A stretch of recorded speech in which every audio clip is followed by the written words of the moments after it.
The story kicks off in Shanghai City, inside a quiet little room. There, a woman with sea-green hair, Jiang Wangxin, is nursing her newborn son. Between yawns, she smiles and tells her baby, Chenchen, how lucky he is. His only job is to eat and sleep, while she's the one losing all the shut-eye. Still, she insists it's worth it, as long as he grows up healthy. What she doesn't know? Her ordinary baby isn't ordinary at all. Inside that tiny body lives the soul of a man who already lived a full life. Baby Lin Zichen, that's his real name, is fully conscious, even if his brain is still developing. And just as he's adjusting to diapers and milk, a glowing blue game-like status screen pops up in his vision, labeling him Lin Zichen, 33 days old, biological level, ordinary tier 1.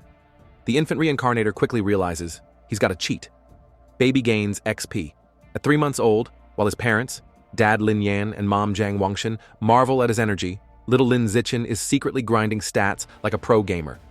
When he kicks his chubby legs for the 10,000th time, a system notification dings. Milestone achieved, 10,000 kicks. Unlocking ability, biological attribute use in advance. Translation: whatever body part he trains can grow infinitely stronger as long as it's carbon-based. Basically, his baby kick just unlocked infinite push-up DLC. Crawling in stealth mode. By 4 months, Lin Zichen can already sit up and crawl like a champ. But he plays dumb around his parents, only training at night to avoid blowing his cover. Each crawl, sit-up, and awkward baby shuffle earns him system points. By 5 months, he's walking. By 6 months, he can finally safely show off crawling without looking like a demon child. Then one day, the TV flashes breaking news. Aberrant beasts attacking. Gene fusers and cyborgs fighting side by side. That's when Lin Zichen realizes this world isn't his old Earth. It's a mutated one, swarming with monsters. Humanity only survives thanks to 2 paths. 1. Mechanical ascension, turning yourself into a cyborg. 2. Gene fusion, splicing your DNA with monsters to fight fire with fire. Zichen gulps. Dangerous world, check. His mission? Stay alive, lay low, and train like Rocky with a pacifier. The neighbors arrive.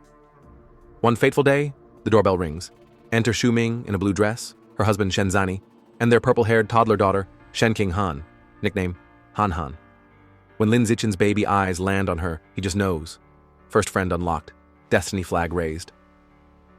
Baby gym routines. At 7 months, Zichen's training goes full CrossFit. He's running, jumping, even doing baby sit-ups at night. By 8 months, he's cranking push-ups in his crib when, busted!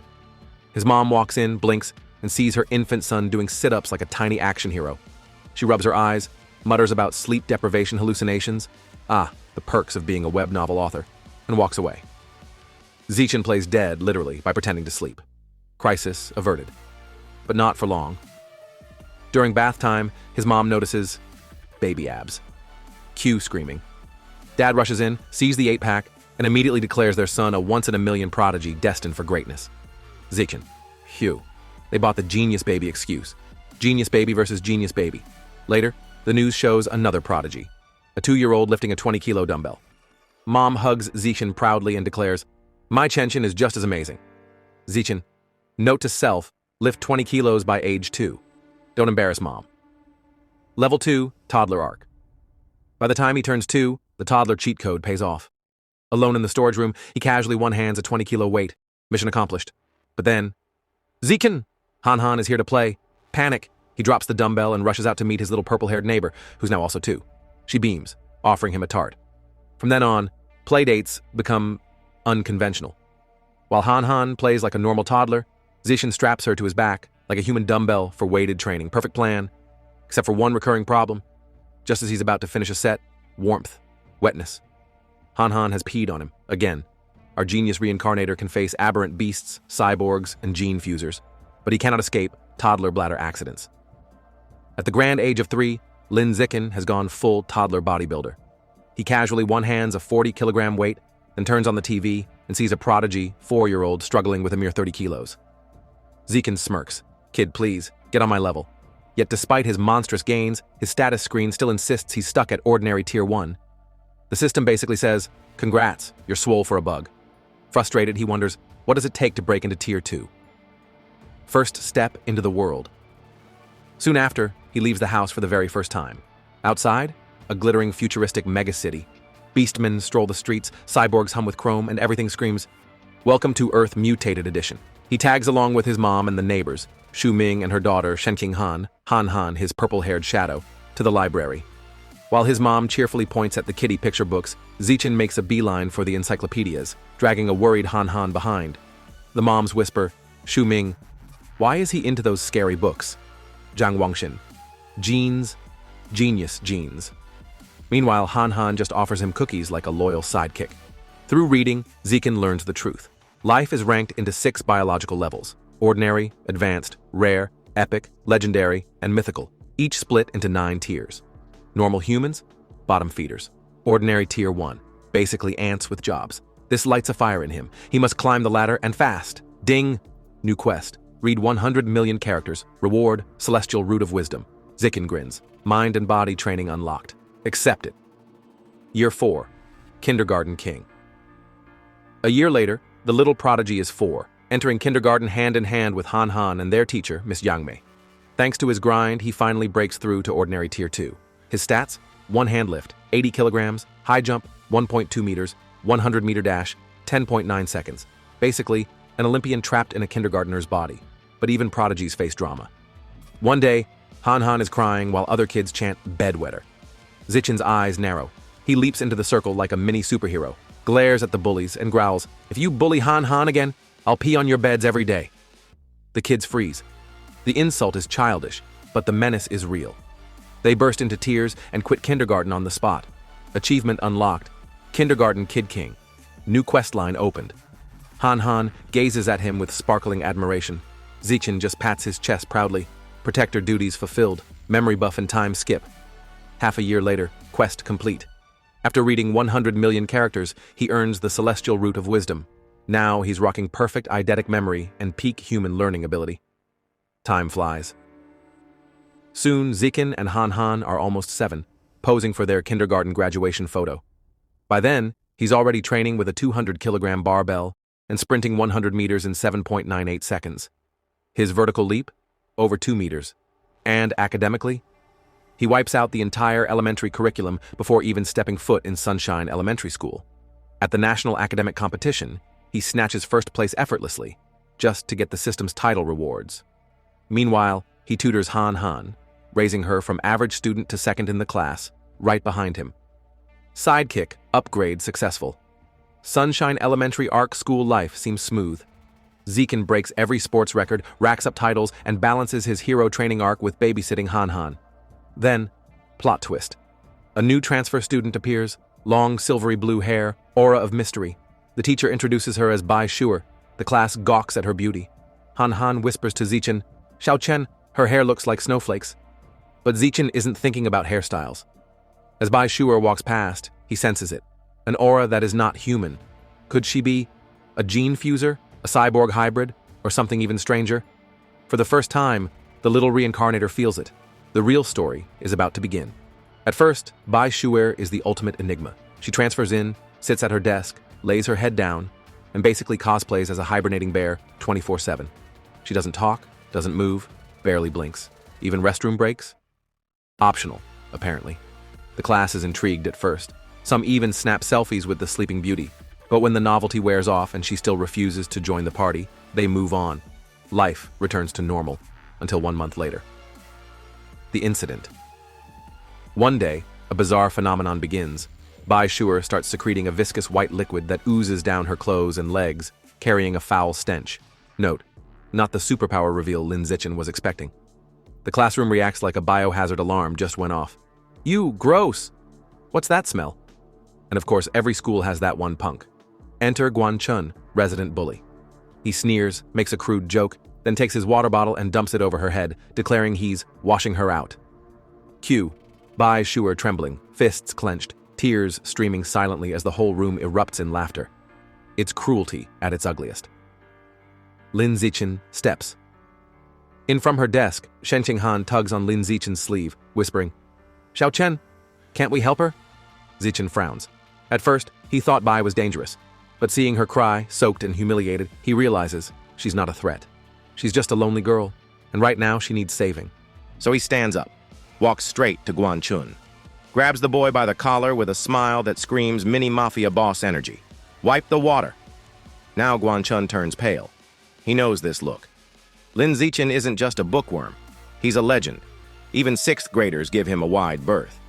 Terrified, Guanchun stammers, "I'll clean it up right away." The rest of the bullies scramble with tissues, frantically polishing her desk like waiters trying not to get fired. Then Zichin drops the hammer. "Apologize. All of you." And they do. Bowing, sweating, promising never to bully her again. Kindergarten flashbacks, except now it's the elementary edition. The first true friendship. With the bullies gone, Bai Shuer finally lifts her head, eyes glistening. She whispers a shaky "thank you." Han Han pats her shoulder warmly.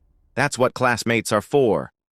From that day forward, Shen King Han takes it upon herself to be Bai Shuer's first real friend. She drags Zichin along too, whether he likes it or not.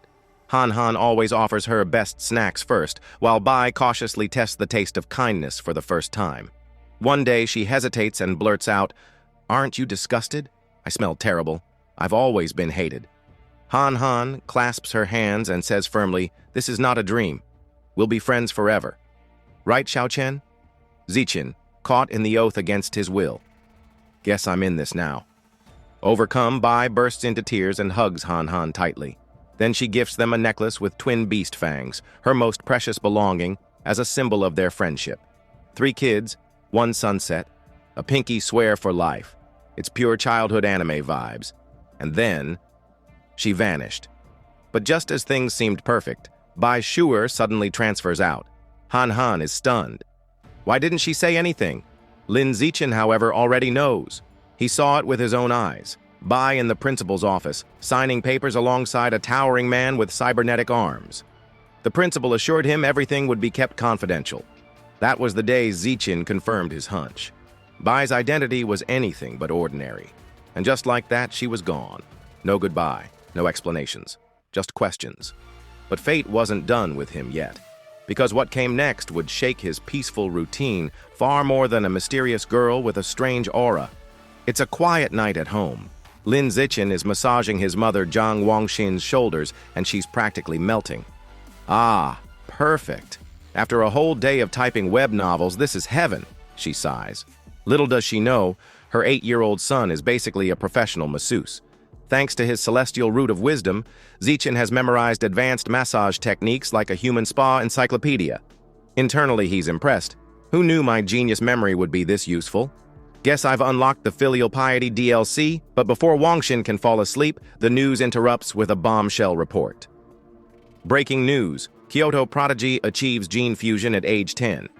The broadcast shows a boy casually lifting a 500-kilogram boulder with one hand. Zichin freezes. He knows that face. It's that guy, his rival. Papa Lin Yan immediately groans. This Kyoto brat again? Do they want him to be a martial arts influencer now? Mom shakes her head. He's just a kid. It's wrong to use him as a guinea pig. Dad shrugs. He's from a 1,000-year-old martial arts family. For them, family comes before childhood. Mom snaps back. Wow, you really know everything, huh? Dad raises his brows. Obviously. And the bickering begins, but Zichin tunes them out, crunching the numbers. Before gene fusion, Kyoto boy could lift 100 kilograms. Now 500 kilograms, a 5-fold boost. Meanwhile, at just 8 years old, Zichin can already hoist 300 kilograms raw, no fusion required. He pumps his fist. Ha! My potential leaves his in the dust. Confidence, plus 9,999. And then, the true horror. But that smugness lasts all of 5 minutes.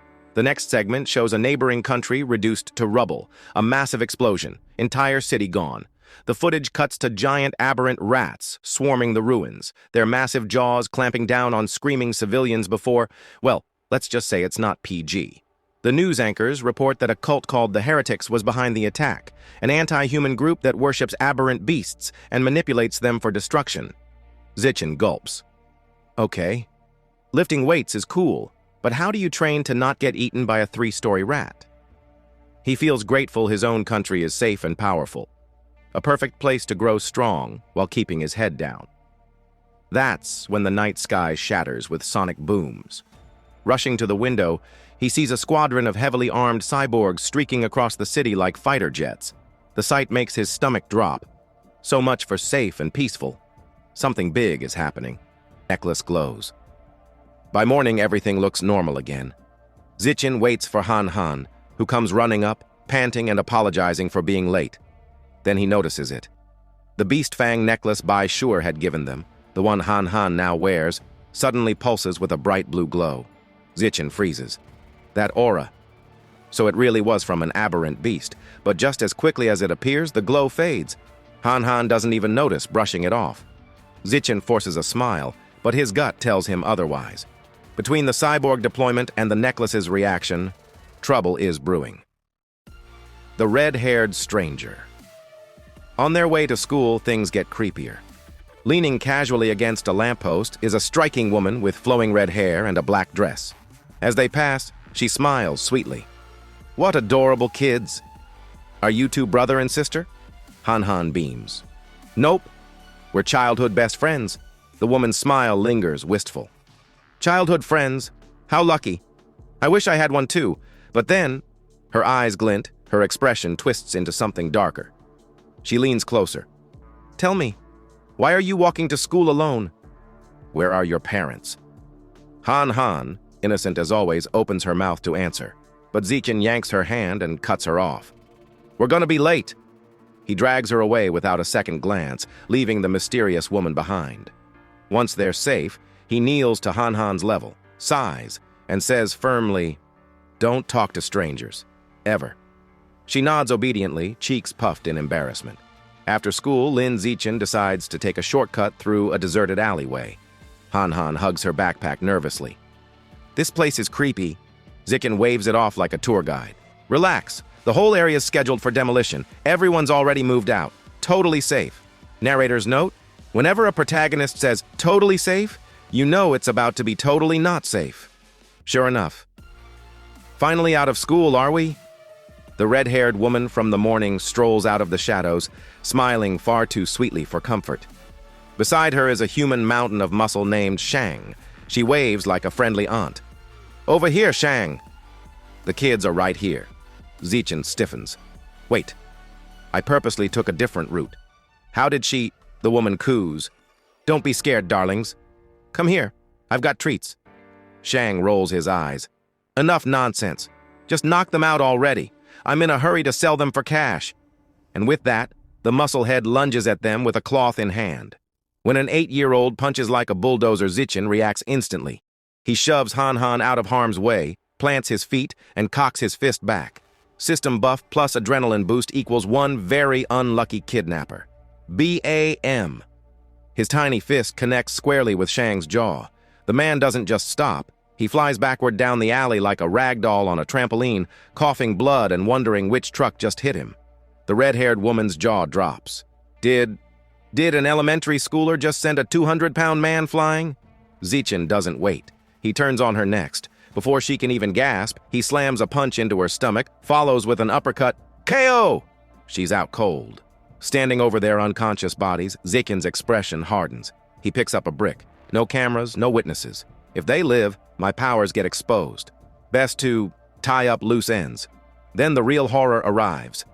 Before he can bring the brick down, the ground trembles, dust falls, buildings groan, and then, crash! A massive clawed hand smashes through a wall. A giant aberrant rat emerges, towering and monstrous. Its crimson eyes glow, its whiskers twitch menacingly. Han Han screams, frozen in terror. But instead of eating the kids, the rat looms over the unconscious red-haired woman. One swift swipe, slash! Her head rolls away. The beast casually picks it up like a trophy. Han Han lets out a blood-curdling scream. Zichin doesn't hesitate. He scoops her into his arms and bolts. That's a giant aberrant rat! Hang on, we need to get out of here now! Enter bunny-eared cyborg. As they sprint, a flash of red and gold streaks across the sky. A blonde female cyborg, helmet adorned with sleek rabbit ear attachments, dives into the alley. She's so fast, she looks like a streak of lightning. Han Han, clinging to Zichin's back, gasps. She's so fast! The cyborg lands behind the rat, gauntlets glowing. Deploying anesthetic smoke. Boom, boom, boom! Her projectiles erupt against the beast, filling the alley with fiery explosions and choking gas. Zichin shields Han Han with his body, teeth gritted. The rat roars in pain, stumbling, slowed by the anesthetic. The cyborg seizes the chance. In a blur of strikes, she tears into the monster, finishing it off in a brutal flurry. The giant aberrant rat collapses, lifeless. Aftermath and cake arc. That night, Zichen watches the news replay of the battle. He analyzes like a true future tactician. Her power level isn't that high. She had to weaken the rat first, and even then it took her 7 minutes to finish the job. Giant aberrant rats are terrifying. They can grow over 10 meters long and reach tier 5. Still, good thing we got out alive. Determination hardens his gaze.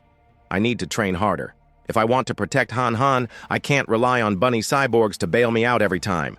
Cue montage, Zichen in his training space, squatting with a heavy barbell, system notifications popping like mobile game achievements. Birthday break life doesn't stop just because mutant rats do. Soon, Zichen and Han Han celebrate their 9th birthday together. Both families gather. A massive cake sits at the center, candles flickering. They blow out the candles, exchange wishes, then gifts. Zichen, thanks to his celestial root of wisdom, had crammed woodworking overnight and crafted an intricate wooden hairpin. Han Han squeals, sliding it into her hair. I love it. It's beautiful. Time skips forward. The two graduate elementary school. On the way out, Zichen's system dings. Achievement unlocked.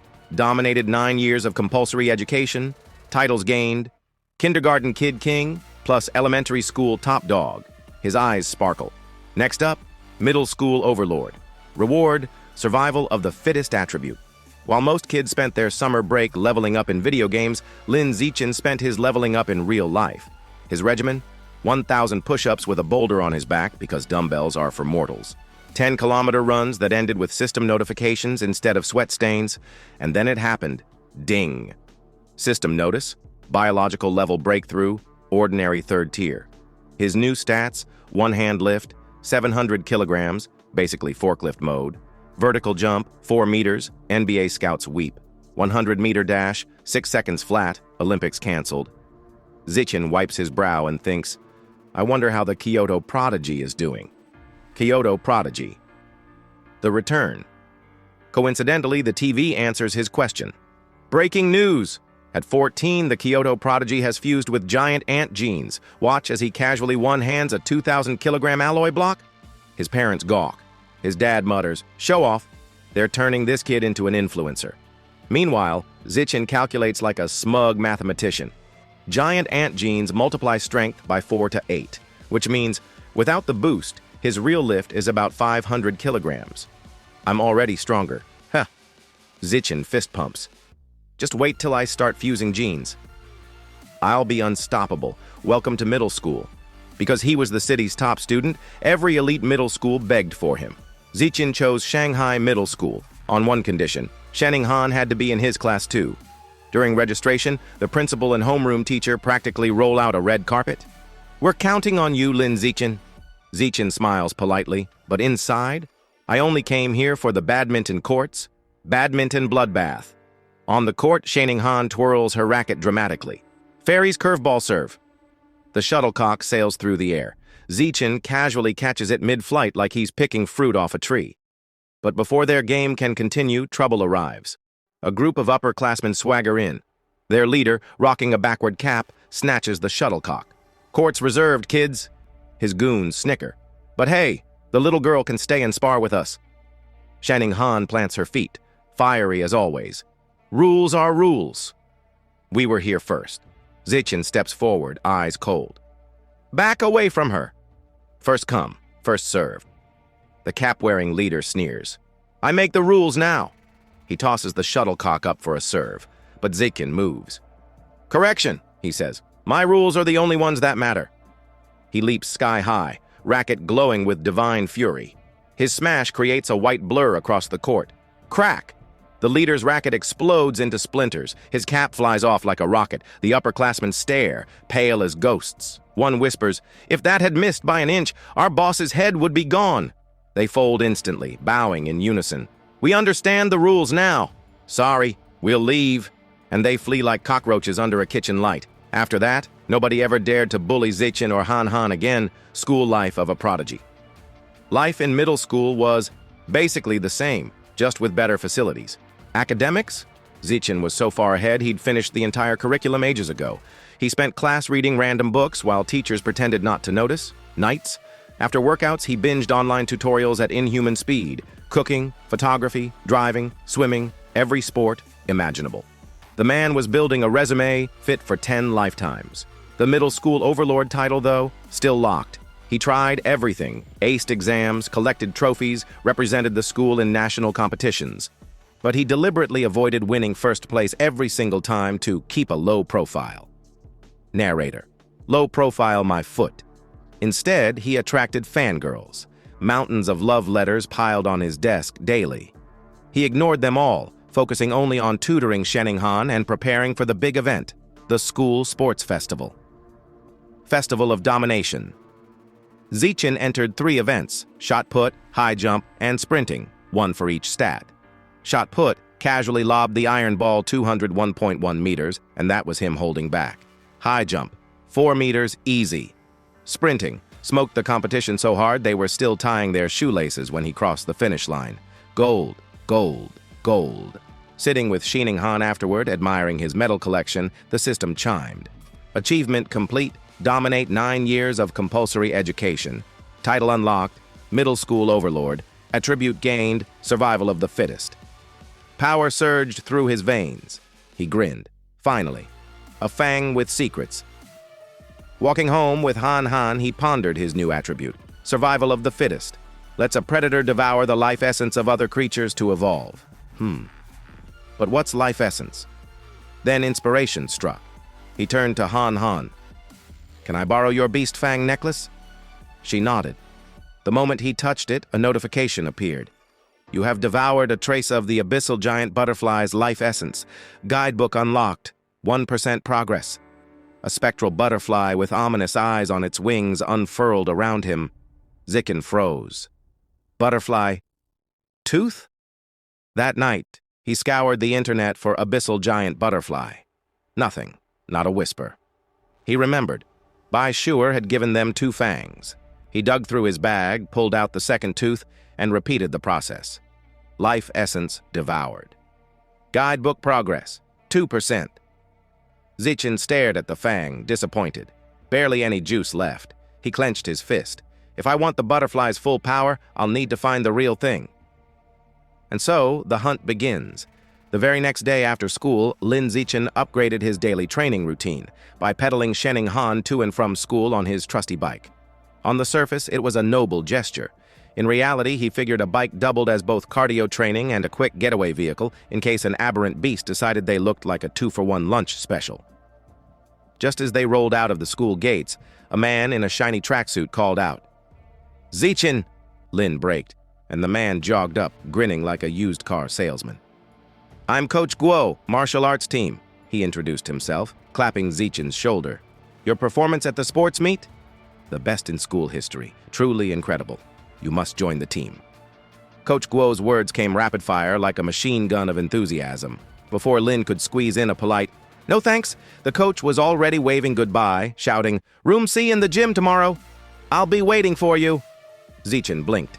Shening-han giggled. The poor boy had just been recruited by sheer force of volume.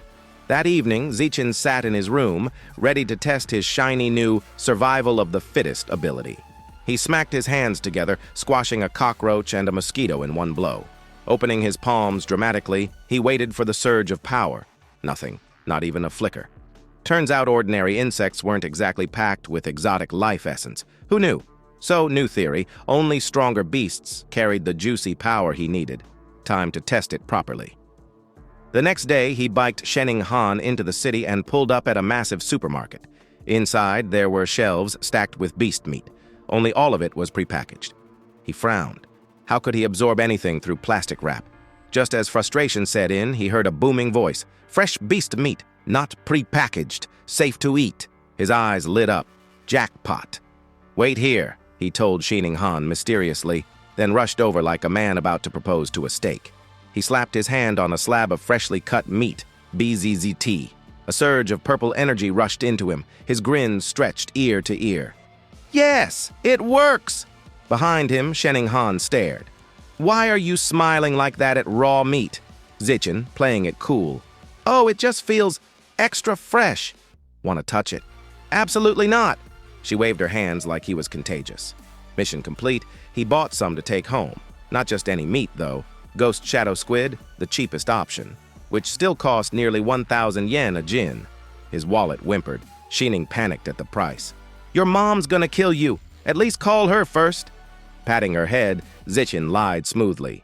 "Relax. She told me to buy plenty. She's already planning a feast queue flashback." His mom happily nodding in approval. Except, in reality, this was all in his imagination.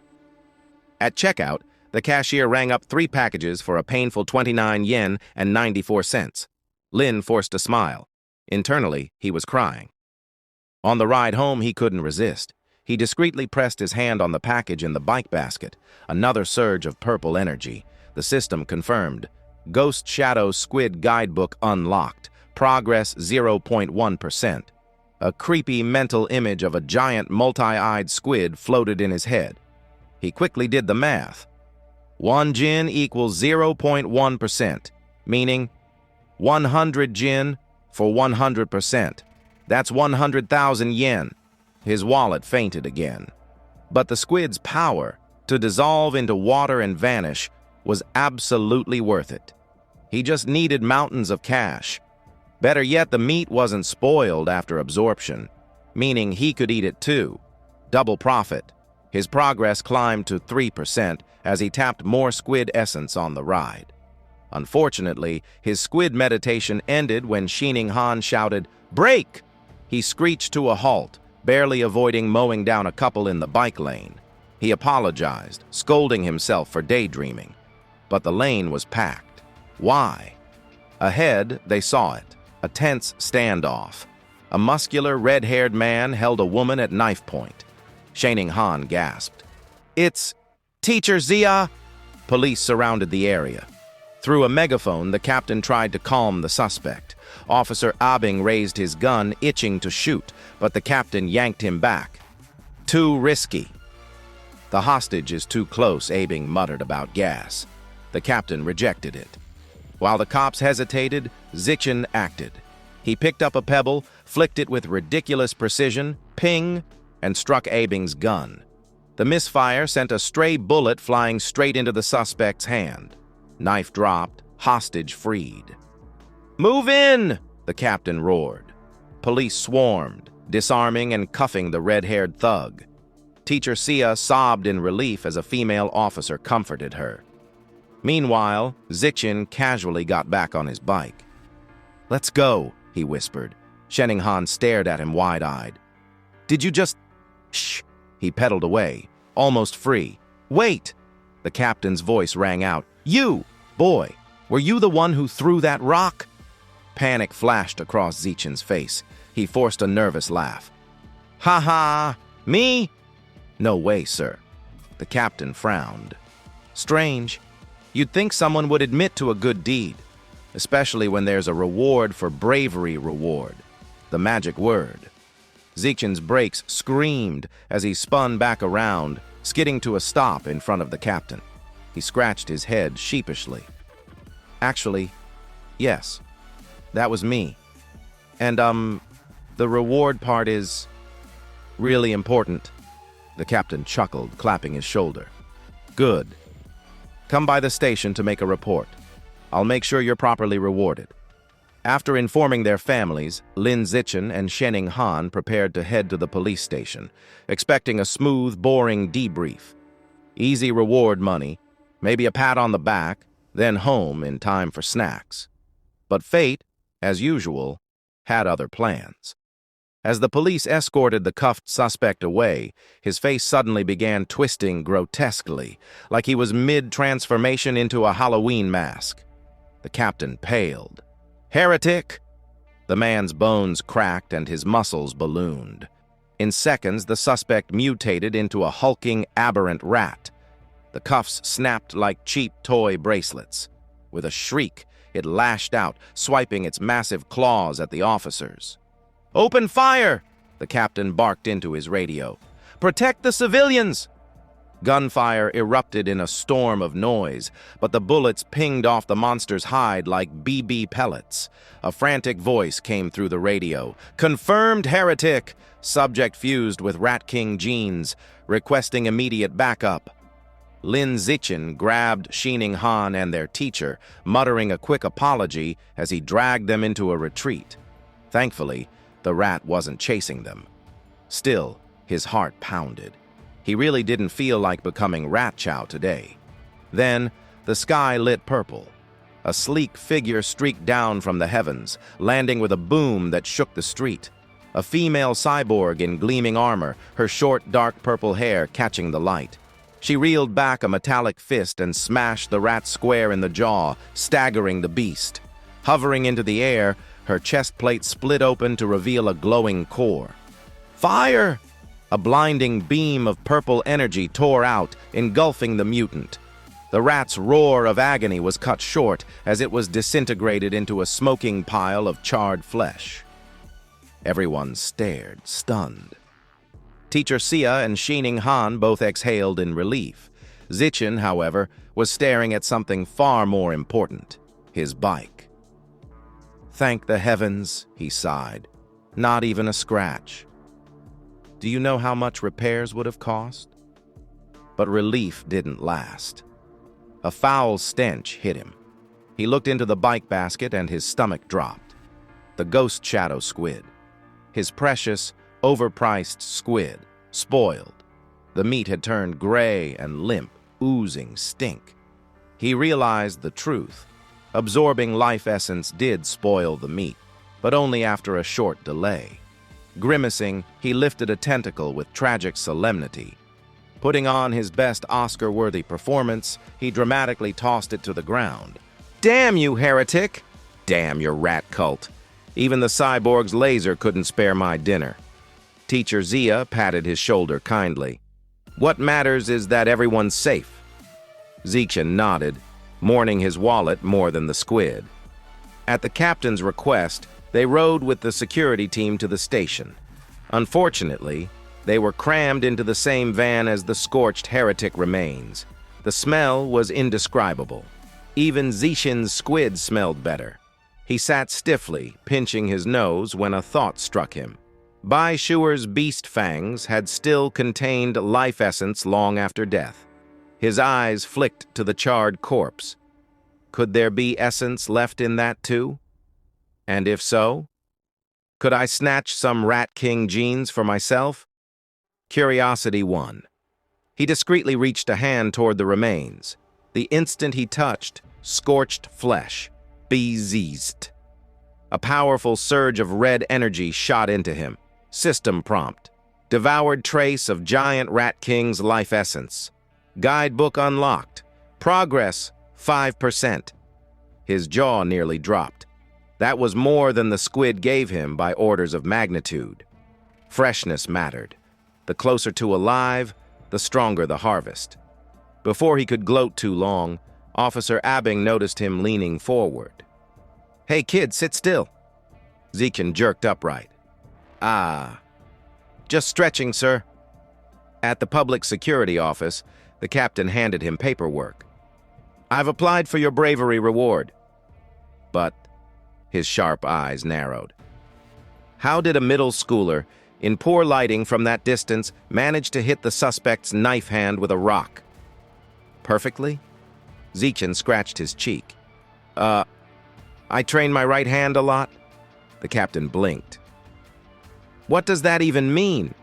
Before he could press further, Shining Han's voice called out, Auntie's here! Zichen turned, stunned to see his parents rushing in. His mother, Jiang Wangshan, ran straight to him with tears in her eyes, wrapping him in a desperate hug. Zichen, my baby, are you hurt? You scared me half to death. He hugged her back awkwardly. I'm fine, Mom. Really, I even got a bravery reward. Promise me, she cut in, gripping his shoulders. Next time, you hide. I don't care about rewards. I only care about seeing you grow up safe for once. Zichen was speechless. Her words hit deep. He nodded. Okay, Mom. I promise. As they left, the captain silently watched, still unsettled by the boy's vague answers. Something about Zichen didn't add up. On the way out, Zichen overheard two female officers gossiping. Perverts are getting more brazen, one muttered. Not perverts. Heretic, the other corrected. He was a liberal arts student from Guangyuan University. Brainwashed by the rat god cult. The first officer cursed. Then we need to wipe out this cult at the root. The root, the other replied grimly, is their so-called Rat King. The name made Zikin freeze. His eyes lit up. On the ride home, Lin Zichen did what any self-respecting teenager would do after barely escaping a mutant rat attack. He pulled out his phone and started Googling. To his surprise, there was plenty of information on the rat god cult, almost like they had their own Reddit forum. Scrolling through, he learned their headquarters was in Shanghai, and most members were society's outcasts, the type of people who failed their exams, got rejected on dating apps, and then decided worshiping a giant rat was the logical next step. But the real shocker was the Rat King himself. Apparently, he wasn't just a big, ugly rodent. He wanted to evolve into a higher life form. He was forcing his followers to collect evolution materials like some nightmarish Pokemon trainer. Zikin's blood ran cold. Wait, does that mean the Rat King has sentience? Before he could spiral into existential dread, his attention shifted outside the car window. There, waddling down the sidewalk like it owned the place, was a rat nearly the size of a cat. He froze. Rat King's spy? A second later, he scoffed at himself. This was the South. Cat-sized rats were practically local wildlife.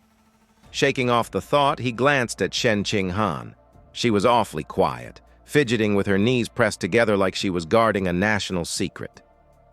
Zichen instantly understood. Ever since childhood, whenever she got nervous or scared, she, well, couldn't exactly control her bladder. Most people would find it embarrassing. Zichen, however, always felt this quirk was hiding some kind of mysterious potential, like maybe her power was sealed in her bladder. When they finally got home, Zichen's mother, Zhang Wang, immediately noticed the absence of nearly 3,000 yen worth of ghost shadow squid meat. Her jaw dropped. "Where's the meat?" Thinking fast, Zichen gave his best sheepish smile. I must have dropped it when I was running for my life." His mother gasped. "Forget the meat, child. What matters is that you're safe." Zichen breathed a sigh of relief. Fooled her. Unfortunately, his father, Lin Yensen, was less sentimental. The man puffed up his chest like a worn-out office worker who still wanted to believe he was tough. "I'll go back and find it," he declared. "Spoiled or not, I don't waste money." Panic struck Zichen. "No, Dad. It's too dangerous. And besides," he hesitated, "it's already spoiled." Suspicion flickered in his father's eyes. "And how exactly do you know it's spoiled?" Sweat trickled down Zichen's neck. "Lucky guess?" Meanwhile, back at the police station, Captain Hun Shan was brooding in his office with a cigarette, replaying the night's events. One thought gnawed at him. How the hell did an ordinary middle schooler throw a rock with sniper-level precision in pitch darkness? That's when he heard it, the scratching sound. He turned. Perched on the filing cabinets was a rat. Not just any rat. A massive one, with beady eyes gleaming in the shadows. The captain reached for his pistol. The rat leapt. Gunshots. A blur of claws and blood. By morning, the captain was a headline. The next day, Lin Zichen slumped over his desk, sighing like an old man trapped in a teenager's body. The heretic, the cyborg girl, the mutant rat, he was painfully aware of how weak he still was. And more importantly, how broke. He needed beast meat. Lots of beast meat. And beast meat wasn't cheap. For a moment, he considered becoming an influencer. But no, too flashy. He wanted to keep a low profile. Selling study materials? Boring. Then it hit him. In this world, martial arts and gene fusion mattered way more than academics. So he marched straight to Building C, where the school martial arts team trained. Coach Guo was sipping tea from a thermos when Zichen approached. "Coach," Zichen asked casually, "if I join the team, will I get to compete in city tournaments? And is the prize money, say, in the tens of thousands?" Coach Guo's eyes lit up. Of course. That was all Zichen needed. He shook the coach's hand firmly. "I'm joining." The coach nearly spit out his tea in excitement. He gathered the team to introduce their new recruit. "This is Lin Zichen, our school sports meet champion." The teammates, Zhang Kai, Hang Tianing, or Ashing, Lu Tong, and Hanigua, nodded their greetings. Since Zichen had no formal training, Coach Guo demonstrated the basics, simple fists and kicks. "They may look easy, but they're tough. Our fastest learner, Lai Shutong, needed a whole week to get them right. Zikin nodded politely, but inside, he was grinning. With his celestial root of wisdom, aka Heaven's cheat code, he already understood every detail. He stepped up, assumed a stance, and began. Fist. Perfect form. Kick. Flawless execution. Transition. Seamless. Ding! A system notification popped up, granting points in vitality, strength, dexterity, and proficiency. The room went dead silent. The coach's jaw dropped. His thermos nearly slipped from his hands. The team just stared. Coach Gua had one thought. This kid isn't human. He's a once-in-a-million martial arts prodigy. That evening, Zikin rushed home for dinner. His mother proudly unveiled a platter of ghost shadow squid, the very meat he craved. The aroma alone made his mouth water. He devoured it happily, but then came the ding. A system notification informed him he had absorbed a trace of the squid's life essence, pushing his guidebook progress to 3.01%. Zikin nearly spat out his food. Wait. I could have just eaten it this whole time? All that fuss with spoiling and blaming heretics? While he sulked inwardly, the TV blared breaking news. A 14-year-old genius girl, the youngest cyborg in history, was being profiled. She could lift a 5,000 kilograms SUV with one hand, sprint 100 m in 3 seconds, and leap 8 meters straight up. Zikin blinked. Cybernetics versus gene fusion. Which path is stronger? His musings were interrupted by another broadcast, this time grim. Captain Hun Shan had been killed in his office. Surveillance showed a giant mutant rat attacking him before disappearing into the night. Zikin froze, remembering the rat he'd seen yesterday. His stomach churned. The danger was growing. He needed to train harder. So he did. Days later, his stats were insane. He could sprint 100 meters in 4.61 seconds, jump 5.3 meters high, and lift 1,200 kilograms with one hand. Not bad for a normal middle schooler. But trouble, as always, found him. The next morning, Shin Qinghan followed him curiously to the gym. On the way, a pink-haired girl shyly offered Zikin a bottle of milk. He smiled politely and declined. Behind them, Jiang Kai, teammate, sore loser, and apparently jealous admirer of pink-haired girl, was fuming. Watching her get rejected crushed him. He stormed up and blocked their path. You hurt her feelings. Apologize. I'm allergic to milk. Zikin replied calmly. Liar! Kai snapped, his veins bulging. He pointed at Zikin dramatically. I challenge you to a spar. If I lose, I'll never bother you again. But if you lose, you drink the milk. At that exact moment, ding! A system notification appeared. New achievement mission. Defeat 1,000 opponents in formal competition. Unlock survival of the fittest trait. Zikin's lips curled into a sly grin. Surrounded by a faint purple aura, his eyes glinted with mischief. Challenge accepted, he said. Word of the duel spread through the school like wildfire. By the time Lin Zikin and Jiang Kai stepped into the gym, the place was packed. Students crowded around the sparring floor, buzzing with excitement. Two freshmen whispered to each other. Wait, Lin Zikin? The sports meet champ? Yeah, and he's fighting a senior. This is gonna be legendary. The crowd was very clearly on Zikin's side. Female fans screamed encouragement, telling him to teach that bully a lesson. The pink-haired girl from earlier stood at the front, phone in hand, ready to immortalize the moment for social media. Jiang Kai, meanwhile, was fuming. Everyone seemed convinced he was going to lose. Ha! Just because he's been shining for a month, they think he's invincible? This duel will be my redemption arc. Lin Zikin, in contrast, looked utterly unfazed. Can we make this quick? I need to get home for dinner. The word stabbed into Jiang Kai's pride like a hot knife. He smirked coldly. Fine. Quick it is. Coach Gua stepped between them, raising his hand. Remember, no killing blows. The match begins. Wait. Jiang Kai interrupted with a smug grin. To make this fair, I'll give you 3 free moves. After all, I've trained for nearly 2 years. You? Barely a month. The crowd murmured. How generous. How noble. How utterly condescending. Zikin just nodded. All right. And then boom. Before Jiang Kai could even blink, Lin Zikin blurred forward. His fist crashed into Jiang Kai's nose with the force of a freight train. Blood sprayed. The senior flew backward, collapsing to the mat in an unconscious heap. 1 punch. 1 second. The entire gym froze in stunned silence. Coach Gua dropped his thermos. The fight is over. In 1 punch. The crowd erupted in chaos. Girls screamed his name. Shin Qinghan threw her fist into the air, shouting like a die-hard fangirl. The pink-haired girl squealed while live-streaming, her phone trembling from excitement. Zikin glanced at his system. Ding! Mission update. By defeating a rival and earning the affection of the opposite sex, you've gained priority mating rights. His progress toward natural selection was now officially at 1/1000. He sighed inwardly. Still 999 to go. This is going to take forever. So he turned to the rest of the martial arts team. Smiling just a little too warmly, he asked, "Shall we spar next?" The team members went pale. "I have to cram tonight. My mom's waiting with dinner. I think I'm coming down with the plague." Before they could escape, Jang Kai stirred. Wobbling to his knees, he glared at Zikin. You sneak attacked me. I demand a rematch." Coach Gua barked. "Enough. Accept defeat like a man." Then, rubbing his chin, he muttered, "Unless it really was a lucky punch. Let's test it. Xiaozi, step up." A spiky-haired boy froze like a deer in headlights. "And me? See, can't we just, play cards instead?" Despite trembling, he assumed a fighting stance. 10 minutes later, several martial arts members lay groaning on the gym floor, clutching bruises. Zikin stood over them, dusting his hands. He hadn't even gone all out, just a few light taps. He checked his system again. Nothing. No progress. Damn. Friendly spars don't count. Only official matches do. Just then, a heavy hand clapped his shoulder. Coach Gua's face gleamed with unholy delight. "Lin Zikin! You're a prodigy. With you, our team will dominate regionals. First place is ours." Zikin's eyes lit up. The tournament, of course. Official battles, one after another.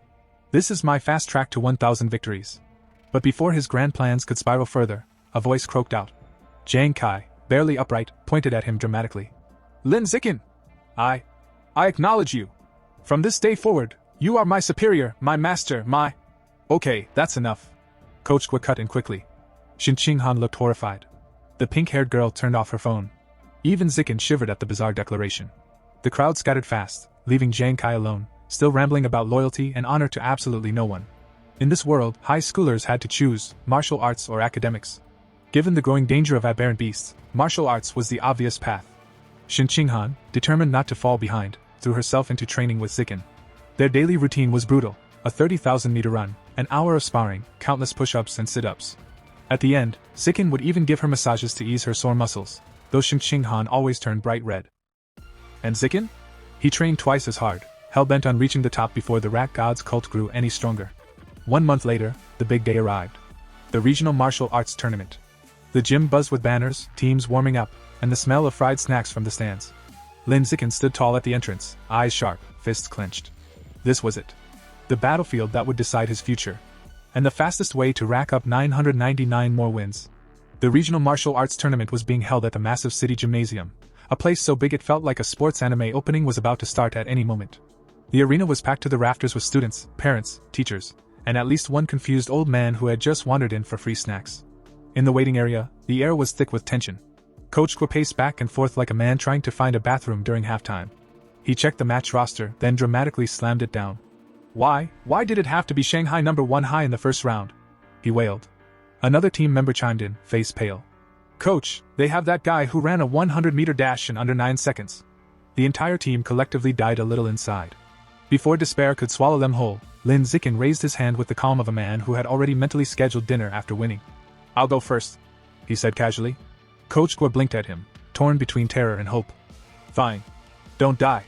As Lin Zikin walked out to the roaring arena, Shin Qinghan waved a little flag she'd probably made that morning, and Coach Gua screamed encouragement through a megaphone like a battle commander sending his hero into war. Lin Zikin's opponent lumbered forward, a muscle mountain of a teenager from Shanghai #1 high. He had biceps that could file for their own citizenship and an ego to match. Not bad first year, he said, looking down at Lin. But the stage isn't meant for shorties under 170. I'll show you the power gap. He flexed his arm. The flex echoed. Somewhere, a protein shake cried. The referee raised his hand. Ding! The big guy charged forward with the subtlety of a tank. His punch came like a meteor. Lin Zikin calmly tilted his body to the side. And then boop, a short, clean punch to the chest. The sound that followed was like someone had fired a cannon inside the gym. The muscular teen flew backward, face first, unconscious before he hit the mat. The announcer froze, mic trembling. VV victory for Lin Zikin? On the sidelines, Shin Qinghan jumped up and yelled. That's my Xiao Qin! The rest of Shanghai High's team swarmed Coach Gua, screaming like they just won the lottery. He's insane! All that muscle was just decoration! Bros built different. Meanwhile, on the other side of the ring, the opposing coach was absolutely losing it. What did I say about footwork? His fallen student, of course, couldn't respond. He was somewhere in dreamland, probably reliving his kindergarten years. Back in the ring, Lin Zikin got a crisp system notification. Tournament rival defeated. Elimination count, 2,100. He clenched his fist, feeling the satisfying weight of progress. The opposing coach, still clutching his clipboard like a drowning man clings to driftwood, pointed to his next fighter. Chen Fang. Crush him. Chen Fang, cool, calm, composed, stepped into the ring. He wasn't cocky like the last guy. He looked like someone who actually trained instead of just skipping leg day for 5 years. The announcer signaled the start. Chen Fang moved like lightning, striking with flawless technique. But Lin Zikin caught the kick with one hand. Chen Fang's expression went from, "I got this," to, "Oh no." Then, with all the grace of a helicopter crash, Chen Fang spun midair and landed flat on his back. KO. Medics sprinted in with a stretcher. Someone shouted something about getting a head scan. The crowd was stunned. What just happened? Is he hacking? This tournament is rigged. A few furious parents demanded refunds. Meanwhile, the opposing coach sat on the bench, face buried in his hands, muttering, "It's not luck. This kid, he's a monster." And somewhere in the crowd, Lin Zikin cracked his neck, calm and ready. This was just the warm-up. Back in the waiting area, Coach Guo was a changed man. His earlier nervousness had evolved into a kind of manic determination, the kind coaches get right before doing something either brilliant or deeply stupid. He slammed his clipboard down and pointed dramatically at the next fighter. "Jie Fei, you're up. Listen to me carefully. Defense only. Defense. You cannot afford to lose, you hear me?" Jie Fei, a spiky-haired boy with the confidence of a man who never been punched hard enough, nodded coolly. "Relax, coach. I got this." Coach Guo blinked. "No, you don't." But Jie was already walking toward the ring, oozing smugness. Inside, his thoughts were even more self-assured. "That Lin guy? Please. Just lucky. 2 flukes in a row. No way he's stronger than me." After all, Jie Fei was famous, the kind of schoolyard legend people whispered about. He could run 100 meters in under 9 seconds, and rumor had it, his father was a gene fusion user, which meant superhuman DNA. The crowd buzzed like a live beehive. "That's Jie Fei, the lightning sprinter. His dad's a gene fusion user, right? Poor Lin Zikin. His streak ends here." The consensus was clear.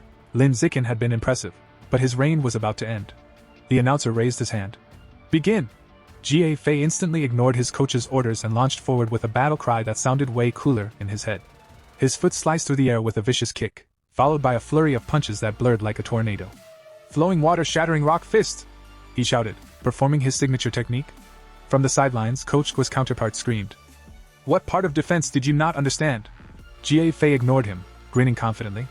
"Defense is for people who can't attack like geniuses." Meanwhile, Lin Zikin, cool as a glacier, simply dodged each blow like he was swatting away mosquitoes. His expression stayed perfectly calm, almost bored. Lin mused mid-dodge. "This flowing water technique is kinda nice. I should learn it." Jie Fei, panting and red-faced, finally stopped swinging. How are you dodging all of that?" Lin tilted his head slightly. "Any other moves, or is that your whole trick?" The taunt hit harder than any punch. Jie Fei roared in rage and unleashed another furious barrage, fists flailing faster than logic. But Lin had seen enough. "All right then, let's end this." In the blink of an eye, Lin sidestepped the final punch and countered with a single devastating kick to Jie Fei's midsection. There was a boom, followed by a gasp from the entire arena. Jie Fei's eyes went wide. His soul seemed to momentarily leave his body as he flew backward and landed flat on the floor, limbs spread, dignity gone. KO. For a few seconds the crowd was dead silent, just the sound of a soda can rolling somewhere in the stands. Then came the explosion. "Let's go! Xiao Qin is a beast! 3 straight wins!" Xin Qihan leapt into the air like she was celebrating a World Cup victory, while Coach Guo nearly fainted from joy. "My boy! My prodigy! My golden child!" he screamed through his megaphone, eyes sparkling with fatherly pride and mild insanity. From that point on, the rest of the tournament might as well have been a montage. The next few opponents? Instant knockouts. The rest of Shanghai number 1 high? Wiped out by Lin Zikin alone. Over the next 2 days, Lin single-handedly defeated 2 more schools. By the end, Shanghai High stood on the winner's podium holding the championship trophy, medals gleaming, Coach Guo crying like a proud uncle at graduation. But Lin Zikin's mind was elsewhere. He checked his system. Rival count, 161,000. He sighed. "At this rate, I'll need years to unlock the natural selection attribute." Still, there was one bright side. Coach Guo, surprisingly generous in his victory high, handed him 20,000 yuan, his cut of the prize money. Combining that with winnings from his academic competitions, Lin's wallet hit a glorious 30,000 yuan. It was gone within a week. He spent all of it on one thing, ghost shadow squid meat, a rare and ridiculously expensive beast delicacy said to boost one's physique. For several weeks, he ate nothing else. Breakfast, lunch, dinner, squid. Fried squid. Steamed squid. Squid shakes, probably. By the time he'd devoured 30 gene of it, His codex progress for the Ghost Shadow Squid hit 33%. His training intensified. His power grew. By his second year of middle school, he broke through to the next stage, advancing from ordinary Tier 3 to Tier 4. The results were ridiculous. He could now lift 1,890 kilograms with one hand, jump 5.65 meters straight up, sprint 100 meters in 4.49 seconds. In other words, he'd evolved from school martial arts prodigy to walking natural disaster. And Lin Zikin? He just stretched his arms, cracked his neck, and thought, good. Now we're getting somewhere. Time flew faster than Lin Zikin could finish a serving of Ghost Shadow Squid. Before they knew it, he and Qin Han had graduated from Shanghai's middle school division, two bright stars standing at the edge of a new chapter. But when the high school entrance exam results came out, fate decided to throw a brick right through their plans. Qin Han sat in her room, eyes red and puffy, clutching her pillow like it owed her emotional support. Why, Zikin? She sniffled. After all that training, we still can't go to the same high school. Lin Zikin stood there awkwardly, the kind of guy who could defeat martial arts champions but had zero defense against crying girls. He scratched his head. Well, you did great in academics, really. It's just that, your martial arts score wasn't high enough for the elite class at Shanghai High. Her tears doubled. Then what happens now? Zikin sighed, sitting beside her. Actually, the principal of Shanghai High is coming to my house today. Probably to recruit me. Want to come? She looked up, eyes shimmering like sad puppy dog eyes in HD. What's the point? The principal's obviously coming for you. Zikin smiled faintly and took her hand. Then let's make it about us. Before she could protest, he pulled her to her feet and said, Don't worry. I've got a plan. My one condition for staying at Shanghai High, you're my desk mate. Sure enough, a few hours later, Principal Zhao of Shanghai High arrived at Lin Zikin's home, elegant, sharp, and radiating the kind of confidence only someone with tenure and power could possess. For several hours, the principal sat with Zikin, his mother, and Qin Han, discussing everything from education, martial arts training, to how much potential Lin Zikin had. She was practically glowing as she said, You are the kind of student every school dreams of, Lin Zikin. Shanghai High needs you. When the long discussion finally ended, Principal Zhao stood and made her final pitch. If you agree to stay, you may name any condition. I'll make it happen. Zikin's eyes gleamed. This was the moment. He stood, cleared his throat, and said with absolute seriousness, I have only one condition. Qin Han must be in my class. As my desk mate. The room went dead silent. Qin Han froze like a deer caught in headlights. Principal Zhao blinked, then turned to her. Qin Han, that's your name? The girl nodded shyly. The principal smiled. Then it's settled. You'll both attend Shanghai High. Together. Zikin and Qin Han both stared, mouths open, before bursting into smiles of pure joy. Thank you, Principal! They shouted in unison, bowing so fast it almost looked choreographed. And just like that, their future was secured. Before the summer ended, Lin Zikin had one more thing to take care of, his final junior high martial arts tournament. At this point, it was less a competition and more a one-man show. He tore through the brackets with ease, his punches ending matches before the announcer could even finish saying, Begin! Naturally, Shanghai Middle won another championship, and Lin pocketed the prize money like a professional. This time, though, he had a plan. With this money, I can finally finish the Ghost Shadow Squid Codex. He took his winnings, stocked up on squid meat like a doomsday prepper, and headed out to a secluded forest outside Shanghai.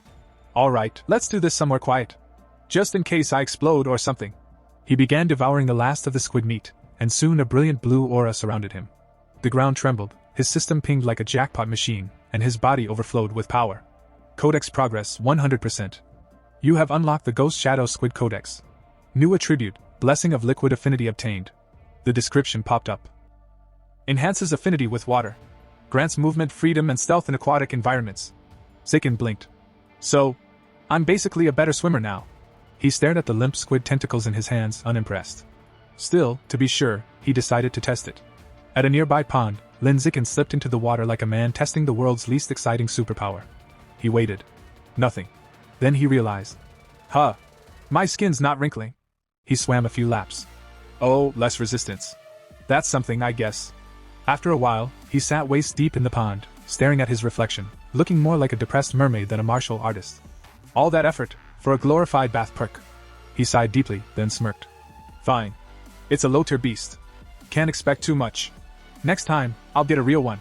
His thoughts drifted to the giant mutant rats he'd once encountered. The image reignited a spark inside him. He clenched his fist, eyes burning with determination. No more small fish, or squid. From now on, I'm hunting the big ones. And with that, the young prodigy's next evolution truly began, dripping wet, slightly annoyed, and more determined than ever. As the start of the new school year approaches, Lin Zikin and Shenning Han's families decide to take a short seaside vacation. Lin suggests they go to the beach, partly to relax, but mostly to test his new liquid affinity. Once they arrive, Shin Han immediately starts shivering. "It's freezing," she complains, hugging herself. Lin, however, feels perfectly comfortable, his body seemingly in sync with the sea. "You'll get used to it." He laughs before diving gracefully into the waves. Underwater, his system instantly reacts, swimming +1, diving +1, rewarding him for each stroke. From the shore, Shenning Han nervously calls out, "Zikin, teach me how to swim." Realizing she's never learned, Lin wades back and begins teaching her. He expects it to take hours, but she surprises him. Within minutes, she's gliding effortlessly through the water. "Hey, this is actually easy," she says, diving smoothly below the surface. Lin blinks in disbelief. There's no way, he thinks. Her learning speed is unnatural. Then he notices something even stranger, a faint blue aura swirling around her body underwater. When she surfaces, eyes bright with excitement, she exclaims, "It feels amazing! My eyes don't sting at all, the water feels nice." That's when Lin's brain kicks into overdrive. Wait, could her childhood bedwetting problem actually be a sign of water affinity? He remembers stories from his parents' novels, characters born with rare cultivation bodies. The more he thinks about it, the more it fits. To test his theory, they dive again, exploring the underwater world. Minutes pass, then 10, yet Shenning Han shows no sign of running out of breath. Suddenly, her expression changes. A deep, echoing hum vibrates through the water. They both look up, and the sea itself begins to swirl with glowing blue light. Shenning Han gasps, clutching her ears. "It's a voice!" she cries, panic in her eyes. They rush to the surface, the glowing current fading around them. That night, as they walk along the moonlit shore, Lin gently asks what happened. Shivering, she explains, "I heard a woman's voice whispering, over and over. I couldn't understand the words, it was right by my ear." Lin comforts her and later searches online for answers, but finds nothing. Restless and uneasy, he decides to train instead. As he performs his 1000th weighted sit-up, his system suddenly chimes. Collision, breakthrough achieved. Advance to ordinary tier 5, collision. A rush of energy floods his body. His speed, strength, and reaction time skyrocket. Testing his limits, he sprints across the empty beach, 100 meters in just 3.64 seconds. With a single leap, he soars nearly 7 meters into the air. Curious, he grips a nearby parked car, and effortlessly lifts the 1.6-ton vehicle with one hand. Breathing hard, he grins under the moonlight. Tier 5, finally. Now, even those monstrous mutant rats that once terrified him no longer seem invincible. As dawn breaks, his path feels clearer than ever. The vacation ends, and with newfound power and curiosity, Lin Zikin and Shenning Han return to Shanghai High to begin their next chapter. The first day of high school begins with Lin Zikin and Shin Han arriving early for class duty. The classroom is quiet, until two girls walk in and immediately start whispering. "Isn't that Lin Zikin? He's so handsome. Lucky us. We get to do class duty with him." Lin pretends not to hear, but internally he's confused. How do they already know me? Before he can think too much about it, his system dings. Lightbulb, new quest, social animal. Complete 1000 cooperative tasks to unlock new biological attribute, social animal. He stares at the glowing blue window in disbelief. Even cleaning class triggers a quest now? As he sweeps beside Shin Han, he wonders what kind of attribute, social animal, could be. Increased teamwork ability? Social charm? Party buffs? Either way, it's something new, and that's enough to keep him interested. After school, he heads straight for his favorite place, the Mammoth Supermarket. The moment he enters the beast meat section, his eyes sparkle. Rows of exotic meats glow faintly with stored life energy. But one item catches his attention. Eagle Savage Giant Eagle Head, 1,998 yuan per gene. A grin spreads across his face. Perfect. The Savage Giant Eagle, a higher tier aberrant beast known for its monstrous speed and vision, 30 times sharper than a normal human's. The kind of power any fighter would kill for. That night, back in his room, Lin Zikin lays his hand over the packaged eagle meat. A blue light pulses through his palm as his system hums to life. Sparkles, devoured trace of Savage Giant Eagle's life essence, guidebook progress plus 1%. He does the math quickly, 1 gene equals 1% progress. Meaning, he'd need 200 gene, or over 200,000 yuan, to fully unlock it. He sighs but grins anyway. Fine. Then I'll just win more tournaments. With renewed determination, he decides, before his second year, he will unlock the Savage Giant Eagle's Code DX. The next morning, school officially begins. The teachers introduce themselves one by one. The calm yet intimidating martial arts instructor. The eccentric mechanical modification teacher. The serious gene fusion lecturer. And the gruff wilderness survival veteran. Then it's the student's turn. A long-haired girl, Chu Yuyutan, introduces herself as an arts specialist. A bubbly pink-haired girl, Jianya, proudly says she loves anime, cosplay, and sports. Next, a quiet boy, Penhua, admits he mostly plays video games. Then, it's Xinqing Han's turn. Blushing bright red, she stands and stammers. And my name is Xinqing Han. I like drawing, please take care of me. Finally, Lin Zikin stands up. He simply says, Lin Zikin. I look forward to working with everyone. Ben sits down again. Short. Cool. Mysterious. After class, a brown-haired girl named Chu Rui approaches Xinqing Han. Hey, what was your entrance exam score? Xinqing Han smiles nervously. 709. Chu Rui gasps. That's over 10 points higher than mine. Amazing. Then Chu Rui leans closer. What about your physical test score? I only got 95. Panic flashes across Xinqing Han's face. Mine wasn't that good. Chu Rui keeps guessing. 94? 93? While Xinqing Han shrinks into her seat. Her actual score was 79, barely enough to pass into the elite class. Before she can sink any lower, a sudden thud interrupts them. A hand slams onto the desk. It's Lin Zikin. He leans forward, casually smiling. Hey, mind if I add you on WeChat? Chu Rui freezes, then blushes furiously. Why yes. Of course. Xinqing Han watches in relief as Lin deflects the conversation, silently thanking him for saving her from more embarrassment. Then Lin turns to a boy named Yu. Let's add each other too. After connecting, he immediately creates a 4-person group chat. Ding! White heavy check mark, cooperative task +1, progress, 2/1000. He smirks. Easy progress. The 4 start chatting and quickly bond. Yu reveals he's from Manhwa City and ranked 8th in their youth martial arts tournament. Chu Rui proudly mentions her family runs a clothing store chain. Lin and Xinqing Han share their Shanghai backgrounds, and soon the group feels like fast friends. Then Yu grins. So, who do you think's the strongest in our class? Chu Rui doesn't hesitate. Obviously Lin Zikin, he was top scorer in the whole district. Yu's jaw drops. Wait, seriously? Lin just chuckles modestly. Not necessarily. The principal recruited 2 powerhouse transfers from Manhwa City. He points across the room. First, Wang Shuer, a blonde-haired prodigy who can run 100 meters in 7.98 seconds. And next to him, Lu Gang, a massive boy who can lift a 300 kilograms barbell with one hand. The class collectively gasps. Even Xinqing Han looks awed. Lin Zikin, however, just smirks inwardly. 7.98 seconds? 300 kilos? I surpassed that years ago. When the bell rings, everyone lines up for textbook distribution. This semester's subjects: martial arts, gene fusion, mechanical modification, wilderness survival. Lin glances at the pile of books and smiles faintly. He's already studied all of it. As the others chatter excitedly, he quietly slips away, looking for a secluded place to train. His high school journey has just begun. And with his new social animal quest, new friends, and a new beast goal, Lin Zikin is ready to rise higher than ever. Flexed biceps fire. As Lin Zikin trains alone, his thoughts drift toward darker matters. The rat god cult, still active, still dangerous. Sure, the cops caught a few small fries.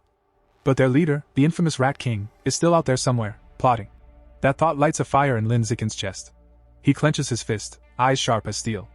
I need to reach Tier 6 fast. Only then can I face that monster head-on. Cut to outdoor forest scene, wilderness survival class. The first practical class finally arrives, wilderness survival. Their teacher, Shi Chungbei, stands dramatically in front of the students like some old kung fu master. He smiles and asks, So, who knows how to make a fire by drilling wood? The class goes quiet. Then Hugh mutters, That's useless, bro. Just use a lighter. Everyone chuckles, until, out of nowhere, Wang Shi and Lu Gang step forward like their contestants on Survivor, Shanghai edition. And shockingly, they actually manage to light a fire. The teacher's jaw drops. Impressive.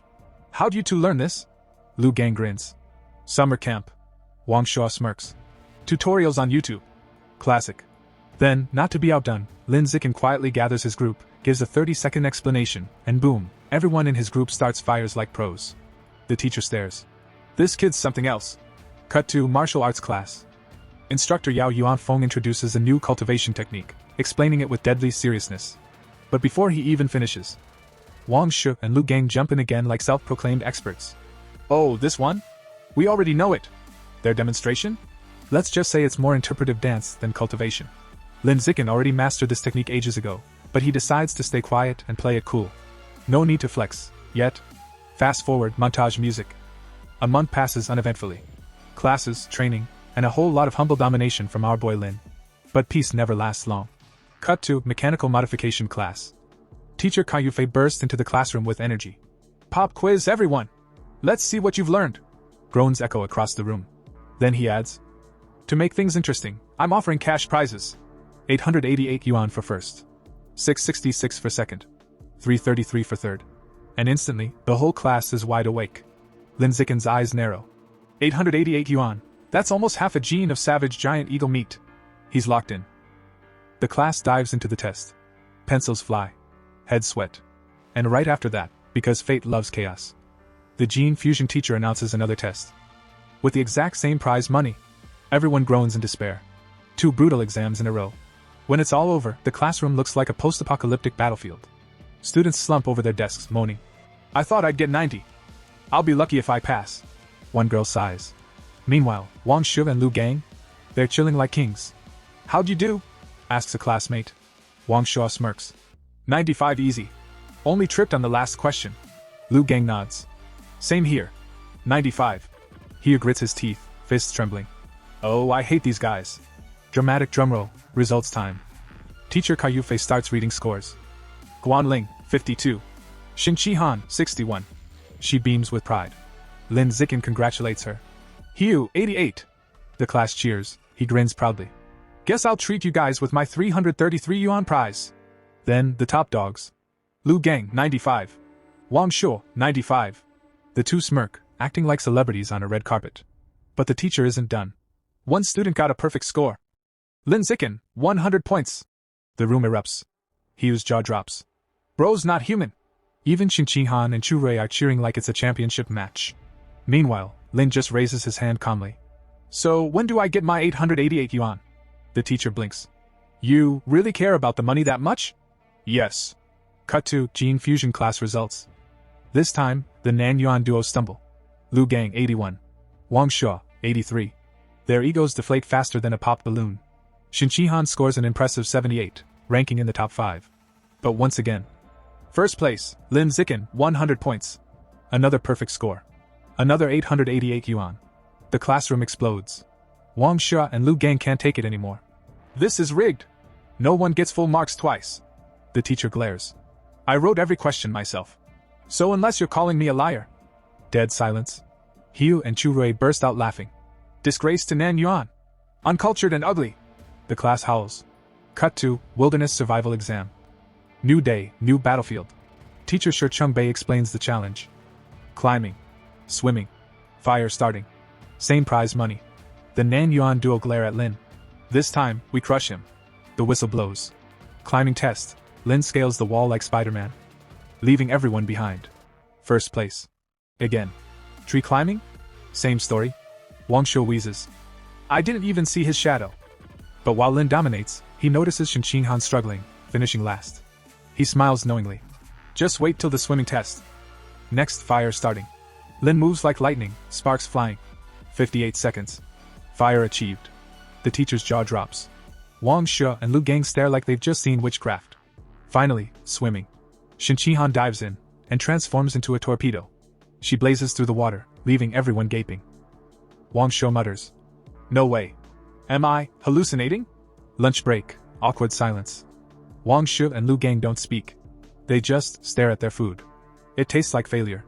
Afternoon, martial arts exam begins. Instructor Yao Yuan Feng announces. Time for sparring practice. 888 yuan on the line. The Nan Yuan duo's eyes light up. This is it. Our redemption arc. Before the fights, they run physical tests. Lin Zicken holds back, but still dominates. 100-meter dash, 7.78 seconds. One-hand lift, 330 kilograms. Vertical jump, 2.18 meters. He takes first in all three, just barely beating the duo on purpose. They're stunned. How is he faster than us? And stronger? He doesn't even look jacked. But they shake it off. Fine. Stats mean nothing in real combat. Sparring arena, crowd buzzing. Lin steps into the ring first. No one volunteers to fight him. So the teacher calls up a random student, Louis. The fight lasts 1 second. Bam! Louis out cold. Then another. And another. Lin sweeps the class like he's farming XP. Wang Shu and Lu Gang are pale. He didn't even go all out in the tests. Suddenly, Hugh stands up, pointing at Lu Gang. You! Let's go! Lu Gang grins. I'll end this in 30 seconds.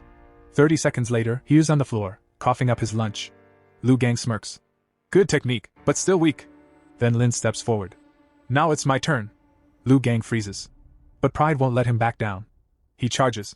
And Lin's figure vanishes. Before he can blink, wham! Lu Gang flies out of the ring, hits the wall, and doesn't get up. The crowd explodes again. Only Wang Shuo remains standing. Everyone starts chanting. Go avenge your bro. Don't chicken out. Wang Shuo snaps. Shut up. I was gonna fight anyway. He charges at Lin with everything he's got. And Lin just catches the punch midair. With a single counter-strike. Wang Shuo flips upside down, crashes into the floor. And starts foaming at the mouth. Game. Over. Lin Zikin doesn't even break a sweat. He checks his system. Survival of the fittest achievement. Progress updated. But then he realizes, repeats don't count. That means, only the girls are left. He glances around, wondering if any of them will even dare. And to his surprise, every single one of them raises their hand, smiling. Oh, he says. This might get interesting. A swarm of blushing girls floods the ring, hearts practically floating out of their chests, all itching for a chance to face Lin Zikin. First up, Chu Yutong bravely waves her hand and jumps in, moving faster than you'd expect from a high schooler. She launches a flurry of attacks, but Lin? He's on another level. Dodging effortlessly, leaving afterimages behind, Chu can't even touch him. She lands gracefully, sighing. Wow, his speed is insane. Close, but no cigar. Face with tears of joy. And just like that, one by one, the other girls step up. Lin Zikin holds back. He's not here to hurt anyone, just to rack up wins and finish his survival of the fittest achievement. Match after match, he easily defeats every girl, all while staying casual. Officially undefeated, but unofficially? He's just getting started. Before he can pout about the lack of tough opponents, the teacher drops a bomb. In 1 month, your class will spar against the strongest regular class in the second year. Be ready! Direct hit. Lin's eyes sparkle. Finally, real competition. Meanwhile, the previously arrogant Lu Gang slinks over, humbled, and admits. Okay. Lin Zikin, you're officially my rival for the next 3 years. Wang Shuyer isn't far behind, grumbling about avenging his humiliation. Lin? He's already counting the cash he's earned from exam prizes, over 3,000 yuan. Beast meat, here he comes. Money with wings. Night falls, and Lin's mind turns practical. He's still short on beast meat. Solution? What novel hustle? With his celestial root of wisdom, the first chapter practically writes itself. Morning brings a contract from Yuan, Cha-ching. Scroll. Then, horror hits. A news alert, a giant mutant rat, over 5 meters long, attacked a frozen meat facility. One heroic cyborg tried to stop it, got bitten in half. Explosions ensued, rat obliterated. Lin stares at the photo in disbelief. Shanghai has monsters, and he now realizes the city is crawling with potential nightmares. Face screaming in fear. Fast forward to the sparring day against the second-year elite class. Gym packed, excitement high. Teacher Yao Yuanfang calls a strategy huddle. Their class is stronger overall. Finish fights fast. And Lin? He rushes to the ring, eager to crush as many opponents as possible. First opponent, a tall blonde girl. She instantly complains, pointing at Lin. Why me first? I'm the weakest. Chaos ensues as Teacher Yao angrily confronts the opposing teacher. Lin is told to step down. He reluctantly complies. Cue Shanning Han, nervously volunteering as the weakest link. The blonde girl swings hard. Shanning Han blocks. Outmatched? Totally. But she survives, strategically, draining the blonde's stamina.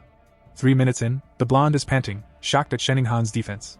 A final punch ends the match, Shanning Han defeated, but victorious in spirit. Lin pats her head. You lasted over 3 minutes. Huge progress. Partying face. Next up, a brown-haired girl jumps in, sees an exhausted blonde, charges, and is instantly overpowered by the senior's superior skill.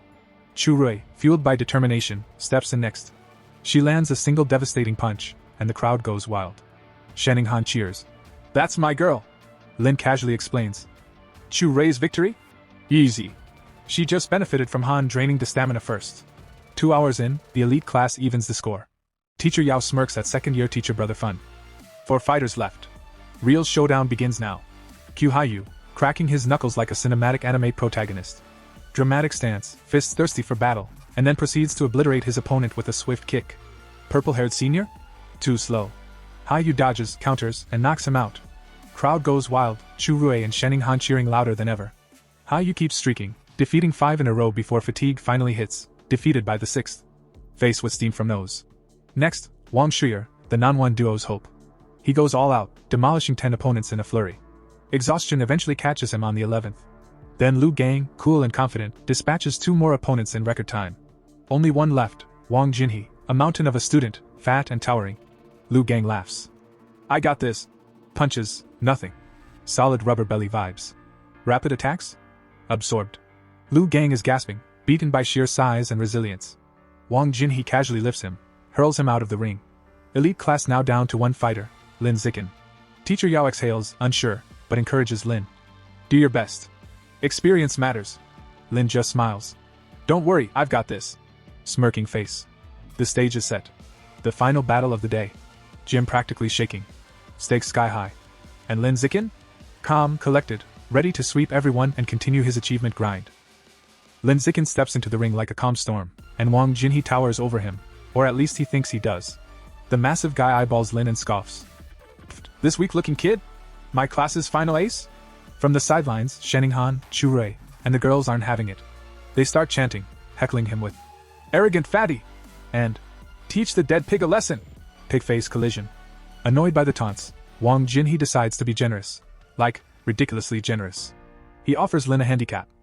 I'll just stand here and let you hit me 10 times. Go ahead, don't complain later that I was bullying a smaller opponent. Lin Zikin's eyes light up. 10 free hits? Don't mind if I do. Without hesitation, Lin launches a single, devastating punch straight into Wang Jinhee's massive belly. The force? Astronomical. Wang Jinhee spins like a ragdoll, crashes onto the floor, and is instantly KO'd. Flushed face silence. Then, the elite class erupts into tears, cheers, and celebration. It's chaos. Even Wang Jinhee slowly opens his eyes, muttering in disbelief. This makes no sense, unscientific. Meanwhile, the second-year teacher sidles up to Yao Yuanfang, whispering, That kid is insane. 1 punch and Wang Jinhee goes down. Reminds me of Wyan. Yao laughs. Strong, yes, but Lin Zikin isn't Wyan level yet. That guy terrorized the principal as a first year. Lin, curious, steps over. Who's Wyan? Cue the legend recap. Yao excitedly explains, Wyan Qing, a first-year prodigy from a few years back, demolished the entire third-year elite class. Stats? 100-meter dash in 6.12 seconds, 3.96 m vertical jump, and a one-handed 650 kilograms barbell lift.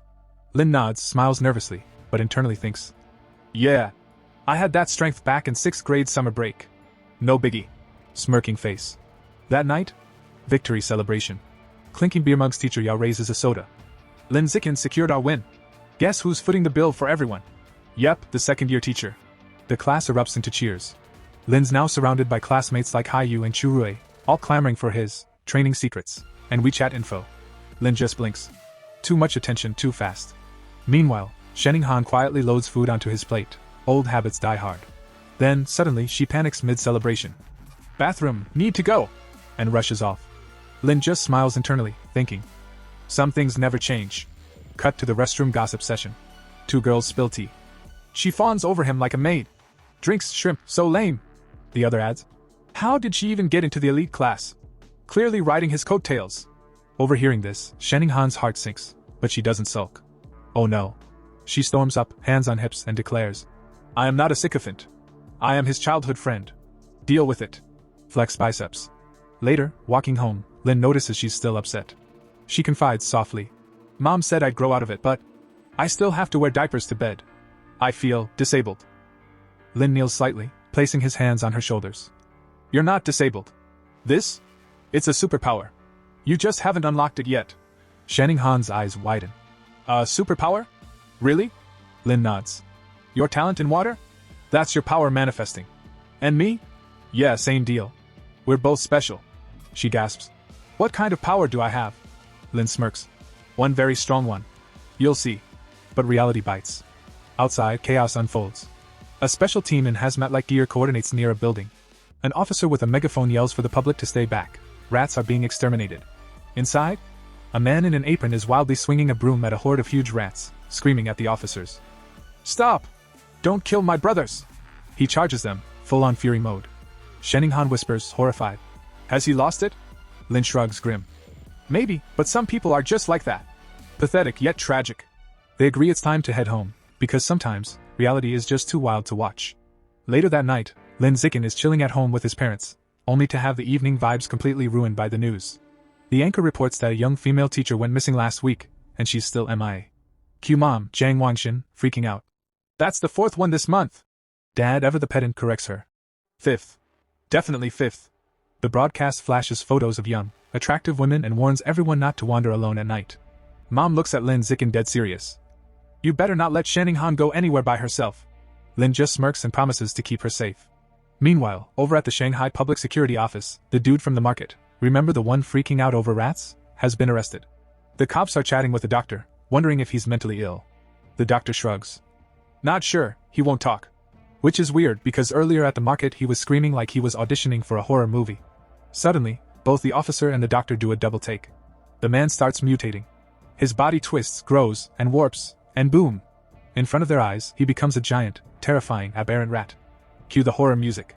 Rat face screaming in fear. The officer screams into his radio like it's the end of the world. Send the cyborgs! Now! They open fire, but bullets barely tickle the beast. To make matters worse, the female officer reports. All cyborgs are on other missions. Director grimly adds. Back up? 10 minutes away, and our ammo won't last that long. Plan B, lure it to the suburbs. The cops hop into a van, speeding through the city streets while the rat beast leaps between buildings like it's playing parkour. The van flips, crashes, chaos ensues, and the female officer hangs upside down, thinking, well, that went poorly. Just when it looks hopeless, enter the purple-haired cyborg. She hovers, locks on, and rains down purple missiles like it's an anime finale. The monster? Toast. Fire. Fast forward to 3 a.m., and Lin Zichen is not training. He's writing. Yep, our boy is a web novel author now, cranking out words like a machine. In just over half a month, he's almost at 200,000 words, and has already made over 10,000 yuan in pre-launch earnings. Cash money. But he can't resist training. In a deserted alley, he tests his sprint. 3.43 seconds for 100 meters. Vertical jump 7.22 meters. He's basically becoming a saintly body. But then, no. He turns to see a grotesque rat-like humanoid, a mouse man, chomping on a human arm. And it talks. Yep, it begs for its life, promising annual respects once it's full. Lin Zichen, ever the realist, realizes this is probably connected to the mutant rat from the news. The mouseman panics, thinking Lin is dinner. It lunges like a pinball on steroids. Lin Zichen? Calm.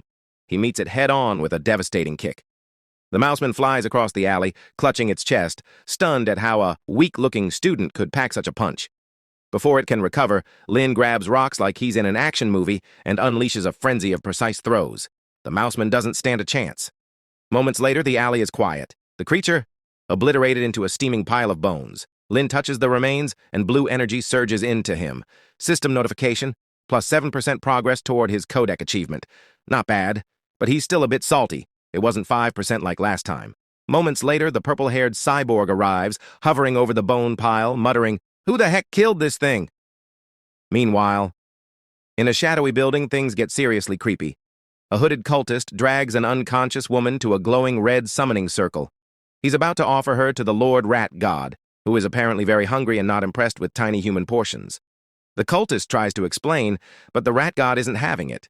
It demands bigger prey, or even young men if women are scarce. Then, a bloody chunk of meat lands in front of the cultist. He gobbles it like it's fine dining, muttering thanks to the Lord Rat God. Suddenly, massive red tentacles shoot out, lift the girl into the air, and the multi-eyed rat god eats her whole. Crunch, chew, gulp. The cultist probably wishes he had a backup plan. And just to rub salt in the wound, the rat god complains, "Don't feed me ordinary people next time. Nobles only. I want tender meat." To help Xining Han boost her martial arts grades, Lin Zichen takes on the role of personal coach extraordinaire, hosting special training sessions at her house. In one particularly intense session, he corrects her stance, adjusts her shoulders, and fine-tunes every arm movement like a martial arts perfectionist. Balance, power, precision, he instructs with the seriousness of a sensei, and just enough smirk to remind her he's awesome. Once her posture is perfected, he tells her to hit him with everything she's got. She lunges with determination, throwing a punch full of intent. Lin Zichen casually catches her fist, grinning, "Nice angle! Much more power!" He even grabs her follow-up kick, points out a flaw, and physically nudges her leg into the correct position. Xining Han collapses onto the floor, sweaty and panting, but she beams. "I can actually feel my strength improving." Still kneeling, she looks up at him with determination. 3 times a week isn't enough. Can we train every day?" Lin Zichen chuckles and shakes his head. "Daily high-intensity training would fry your body. 3 times a week is plenty." Xining Han sighs, but wisely decides to stick to the plan. For now. Just then, Lin Zichen's phone buzzes. Curious, Shenning leans in. He scrolls through two headlines. 1. Gian Corporation to provide free treatment for former mechanical prodigy girls disabled by early modifications. 2. Beijing University prodigy fuses with thousand-threaded spider beast gene, youngest person ever to achieve dual gene fusion. Lin Zichen's jaw drops at the second one. This is the genius from the capital he's been competing with for years. Most people can't handle gene fusion until adulthood. The backlash is brutal. But this prodigy pulled it off at just 18. Lin Zichen leans back, impressed, and slightly envious. So yes, gene fusion can make you ridiculously OP. Meanwhile, at home, Lin Zichen's other life is booming. His web novel is a hit. Comments call him a tentacle monster for posting 50,000 words in a day. Thanks to his celestial wisdom root and insane typing speed, he can punch out 10,000 words an hour, leaving plenty of time to train. His dad, Lin Yan, estimates that with a stable plot and daily writing, Lin Zichen could earn 50,000 W in the first month and maybe 100,000 W later. Lin Zichen grins like he's discovered the secret to life itself. Cash for training materials. His first goal? Use his first 2 months' earnings to unlock the Savage Giant Eagle Codex. Back at school, martial arts class is chaos. Lin Zichen dominates a sparring session like a human cheat code, defeating every opponent effortlessly. Punches? Dodged. Kicks? Blocked. He even collects prize money, another 888 yuan, and experience points toward his survival of the fittest achievement. Shenning, on the other hand, isn't quite a superstar yet. She ranks last as usual, but now she has bite. Flashback. Her previous match against Wen Yuntong lasted 3 seconds. This time? Almost 3 minutes of trading blows, landing punches and kicks. Her teacher, Yao Yuanfan, nods in approval, impressed by her progress. Chu Rui tries to comfort her, but it's clear the girl has leveled up. After class, Yao Yuanfan drops a bomb. In 1 month, their class will challenge the elite second-year class, aiming to take out everyone except the top 3 fighters. The students roar their agreement. Spirits high, hearts pumped. A month passes, and Lin Zichen's web novel empire has grown. Checking his bank account, he sees a healthy 89,000 W. Jackpot! He heads straight to the supermarket to finally buy Savage Giant Eagle meat. A helpful employee informs him about a 5% discount if he buys 100 gene at once. Lin Zichen pauses, calculating like a general preparing a battle plan, and decides to wait until he can buy the full 100 gene. Discount efficiency is power. The next day, Shenning drags him to the cafeteria, bubbling with excitement about a new stir-fry counter. They get there early, snagging a table just before the line turns into chaos. Suddenly, a loud argument erupts. One student accuses another of cutting in line. Shenning spots the voice. It's a you. She asks if they should intervene. Lin Zichen casually glances over. Nah, probably unnecessary. He says, confident that Hiyu's natural aura is intimidating enough. Wrong. Hiyu is outnumbered. The leader of the bully crew calls him a punk and surrounds him with friends. Panic? A little. But Lin Zichen? Cool as ever. Shadowed face, calm tone, he clamps a hand on the bully leader's shoulder. Please line up properly. The leader smirks, challenging him. Lin Zichen just grins slyly, pulls out his phone, and says, I'll report you. The leader scoffs. Reporting is shameful. Lin Zichen leans closer, voice calm, deadly. Cutting in line? That's way more shameful. The bullies, now realizing they picked the wrong fight, retreat in frustration.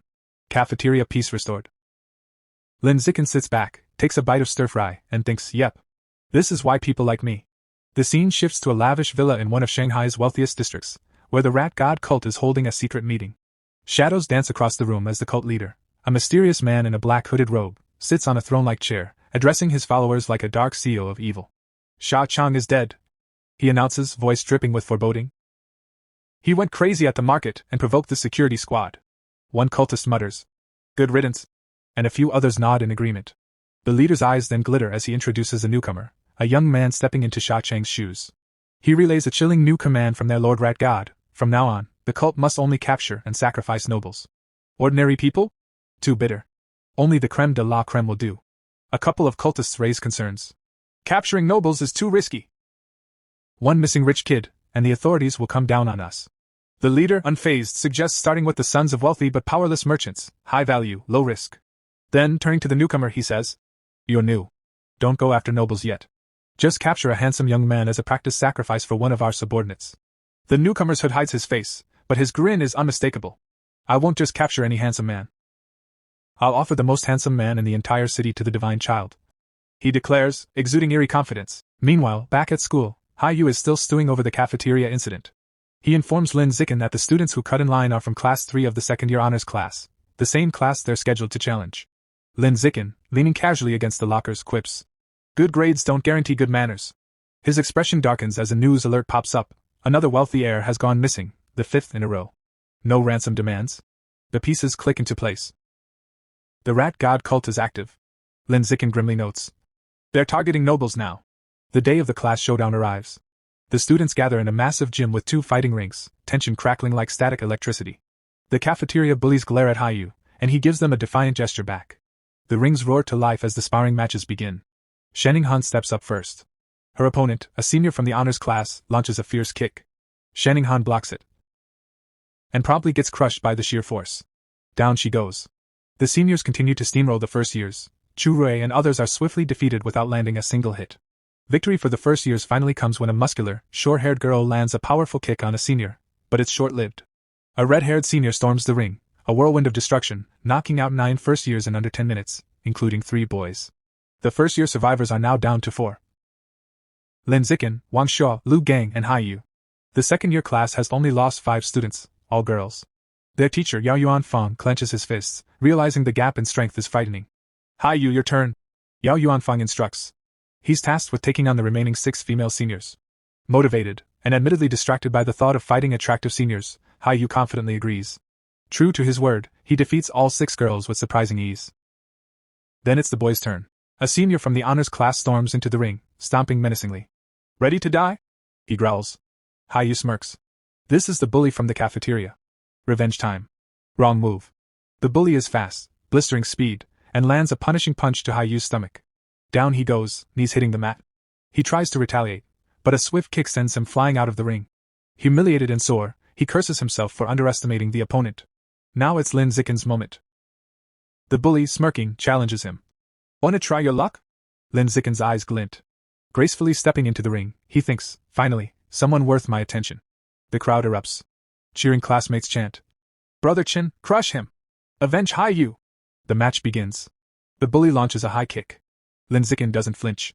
He catches the kick with one hand, spins, and slams the bully headfirst into the ring floor with such force the entire gym echoes with the impact. Out cold. Lin Zicken casually kicks the unconscious body out of the ring. The second-year students gape in disbelief. He's one of our top 5 strongest fighters," murmurs one. The others are speechless. Could a mere junior really be this powerful? Watching from the sidelines, Yao Yuanfang notes, Lin Zicken is hiding a massive amount of strength. Lu Gang and Wang Shuo exchange terrified glances. Is he even human? Lin Zicken calmly turns to the remaining male students. Who's next? Their faces twist in sheer panic. Over the next 30 minutes, he defeats all 29 remaining second-year students with unmatched precision and efficiency. Standing over the final opponent, Lin Zicken reflects on his progress. A system notification pops up. Opponents eliminated, 19/1000. He frowns. 19 out of 1,000? Slow, far too slow. In that moment, Lin Zicken makes a bold decision. His strength has surpassed the high school level. Rules?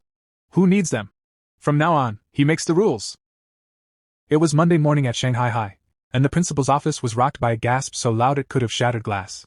Inside, the principal stared at Lin Zicken like she had just seen a unicorn lifting weights. "Wait, you actually want to hold a personal challenge match, with rewards?" she asked, blinking rapidly. Lin Zicken, ever the fearless first year, nodded. "Not just a match," he said boldly. "I want to challenge the entire school." The principal pressed a hand to her forehead. "You're serious? A first year? Challenging everyone?" "Absolutely," Lin Zicken replied, grinning. "Come to the gym. I'll show you I have the strength for this." Later, the two of them arrived at the empty gym. The principal crossed her arms, skeptical. "Why bring me here so late?" she asked. Lin Zicken casually removed his school jacket, revealing a muscular build that could double as a bodybuilder's poster. He smirked. "I'm here to show you my true power." The principal's face went beet red. She misread his meaning and tried to stop him. "Wait!" But Lin Zicken strode over to a massive 700 kilograms barbell.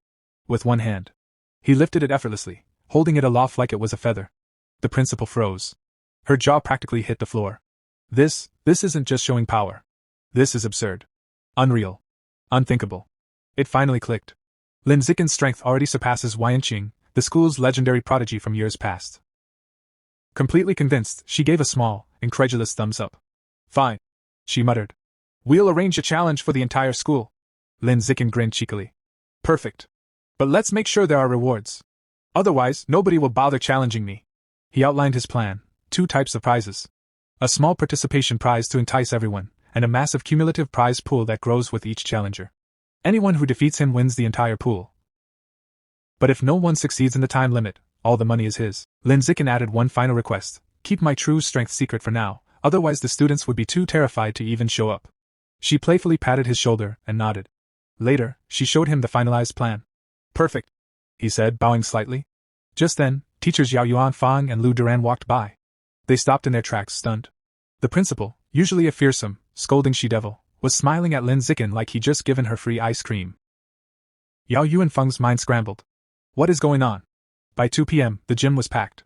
2 large fighting rings stood in the center, surrounded by a buzzing student body. The principal took the microphone, clearly trying to keep a straight face, and introduced Lin Zikin. She detailed his recent victories and explained the rules and prizes for his personal challenge against the entire school. Pandemonium erupted. Students shouted, laughed, and mocked the audacity of a first-year daring to challenge everyone. The principal must be insane, someone yelled. He beat the second years, so what? Third years will crush him, another argued. Lin Zikin, standing calmly in the middle of the chaos, announced. Starting tomorrow, I'll be in the gym every afternoon for 2 hours. Anyone is welcome to challenge me. Internally, he was quietly thrilled. The more angry and motivated the students, the better. Perfect for my survival of the fittest quest. Meanwhile, the scene shifted to a bustling Shanghai street at night. A young blonde man strolled alone, sipping a drink like he owned the sidewalk. 2 attractive women stepped in front of him, inviting him to a bar. He glared. Get lost, he said bluntly. They muttered, no charm at all, and walked away. The blonde man shook his head, muttering, Shanghai City, you really are pathetic sometimes. He wasn't just any guy. He was a new recruit in the rat god cult, struggling with his first mission. After days of searching, he hadn't found a single man handsome enough to be a worthy sacrifice. Anxiety gnawed at him as he imagined his cult leader's disappointment. Failure would mean ostracism, or worse. He had even considered kidnapping a male celebrity, but they were too heavily guarded. Just as despair began to settle in, Lin Zikin ran past him, wearing a tank top and shorts. The cultist froze mid-step. His eyes widened. Finally, the perfect man. Relief and twisted excitement washed over him. He had found his target without even trying. A sinister grin spread across his face, black eyes gleaming in the night. Lin Zikin's run down a deserted industrial alley? Perfect. The opportunity had arrived. The cultist quietly followed, his heart racing with anticipation. Tonight, he would claim his prize. Deciding it was finally time to put an end to things, the blonde rat cultist unleashed his power. And instantly went through a grotesque transformation. His body contorted, limbs elongating unnaturally, teeth gnashing, until he had become a monstrous beast, a towering horror with a massive tooth-filled maw. Just as the creature lunged, ready to feast on Lin Zikin like some nightmarish candy, a brick flew out of nowhere. Smash! It hit the monster square on the head with a sickening, bloody impact. The beast stumbled, clutching its head in confusion and pain. From the shadows, Lin Zikin calmly emerged, holding the very brick he had just thrown. Well, I didn't expect to run into a rat person on my evening jog, he muttered casually to himself. But hey, free upgrade progress for my guidebook. Can't complain. The monster trembled in terror, trying desperately to comprehend the human in front of it. It felt incredibly unlucky, like rolling a 1 on every dice in life. Before it could react further, it collapsed, dead as a doornail. Lin Zikin blinked in disbelief. Did I really just kill it with a single brick? He crouched beside the corpse, preparing to absorb its life essence before any nosy humans wandered by. A system notification pinged. Trace of giant mutant rat life essence devoured. Guidebook progress 8%. He frowned. Only a 1% increase? Pathetically low. No wonder this rat person was so weak. Thinking about his safety, Lin Zikin decided to take a break from nighttime runs. Not all cultists were this feeble. Some could transform into monsters strong enough to shrug off bullets like mosquitoes. The next morning, Lin Zikin watched a shocking news report on television. At 3 a.m., the Shanghai Municipal Public Security Bureau, working alongside a chemical tutor from Shanghai University, had successfully wiped out the rat god cult. The broadcast showed the insane battle. The massive multi-eyed rat king launched a terrifying volley of sharp spikes at a winged, red-haired gene fuser. The tutor endured, dodged, countered, and in 30 seconds, the colossal rat king was defeated, collapsing in defeat. Lin Zikin sat, expression grim, thinking, that's the true power of a high-level being. Unreal, formidable beyond anything I've faced. Meanwhile, in a sleek, modern room, Two men in tactical gear were having a casual chat. A blue-haired man, sipping from a cup, asked, "Have you contacted our teacher yet?" Tian Chang, a spiky-haired orange guy, shook his head. "Still out of contact. The entire elite squad that went to suppress the riot at Source Site 36. Still missing." The blue-haired man raised an eyebrow. "Current situation?" "Stable," Tian replied. "If it weren't, I wouldn't be free to mop up the little shrimp that escaped during the chaos." Little shrimp. The blue-haired man smirked internally. The Rat King, a monster that even the Public Security Bureau couldn't touch? Just a little shrimp compared to Tian. He playfully draped his arm over Tian's shoulder. "Since you're here, why not swing by our old school? Give the juniors a lecture." Tian groaned. "I'm not an idol. I have real work to do." "Come on," the blue-haired man insisted. "Guiding cute juniors is work too. Think of it as ideological outreach." Deep in a moonlit cavern, the Rat King had survived its fight with Wu Tian. It muttered darkly about its dietary evolution, first beggars, then young people, and now, the pampered elite. But it wasn't alone. A new, terrifying monster loomed, a colossal green-skinned brute with glowing red eyes and unimaginable strength. The Rat King trembled as the giant beast berated it. "I brought you here so your clan could dig tunnels. Not so you could go around eating people and attracting unwanted attention. Do you think you deserve to live?" The Rat King whimpered, pleading for another chance. The green giant considered it. Finally, it allowed the Rat King a second chance, but not for free. Without warning, a clawed hand slammed down, striking the Rat King with brutal force. Blood sprayed, filling the cavern in a horrifying spectacle. The giant casually holds the bloody eyeball and comments. "Smells terrible, tastes great. Yes. This monster has food reviews." He then reveals the bigger twist. The Rat King that fought earlier? A decoy. The real one had been hiding all along. Clever, but not clever enough. Final warning delivered. Fail again, and you die. Meanwhile, back at Shanghai High. The tone flips from horror movie to school battle festival. It's the day of Lin Zicken's personal challenge. As he walks to the gym, students whisper like he's a celebrity mixed with a lunatic. That's the first year who challenged the whole school. Is he insane or confident? Probably both. But Lin Zicken isn't listening. He's on his phone, looking at wanted posters. 9 fugitives. 500,000 reward each. To him? Not criminals. Walking piggy banks. Then his practical side kicks in. Stay alive first. Money later. Smart protagonist energy activated. He enters the gym. Packed. Overflowing. Absolute chaos. And then the secret weapon of motivation appears. Shin Xinghan with a megaphone. Every participant gets a lottery ticket. The boys cheer. Game consoles. Smartphones. Dreams. One brave boy steps forward. Only to be used as a stepping stone by a girl who literally jumps on his head to volunteer first. And suddenly, female student stampede. The ring floods with girls. But instead of fighting, they start admiring. Your arms are so strong. Your face is so handsome. Is this a challenge or a fan meeting? Lin Zicken's internal monologue. This was not in the plan. Reluctant but determined, he gently pushes them back. One by one. Then all at once. Energy wave. Ring cleared. Apologies included. System notification. Survival of the fittest, 309/1000. Progress achieved through accidental popularity. Next wave, the boys. A muscular student steps forward, cracking his knuckles like thunder. Now it's my turn. One punch later. He's asleep. Opponent after opponent falls like dominoes in a windstorm. System climbs to 419/1000. Soon Lin Zicken stands atop a literal mountain of unconscious students. Calmly asks, "Who's next?" The crowd parts. A new challenger enters. Yan Xiaoan, second-year overlord. Whispers spread. He once defeated a whole class alone. He's legendary. He got humbled by a teacher once, but still legendary. Yan lands dramatically and begins a motivational speech. There is always someone stronger. Lin Zicken turns to the referee. Can we start? Match begins. Yan continues talking. Kick. He flies across the ring like a human comet and embeds into the wall. Lin casually cleans his ear. Finally, silence. The gym falls into stunned quiet. Reality.exe has stopped responding. Then, clap. Clap.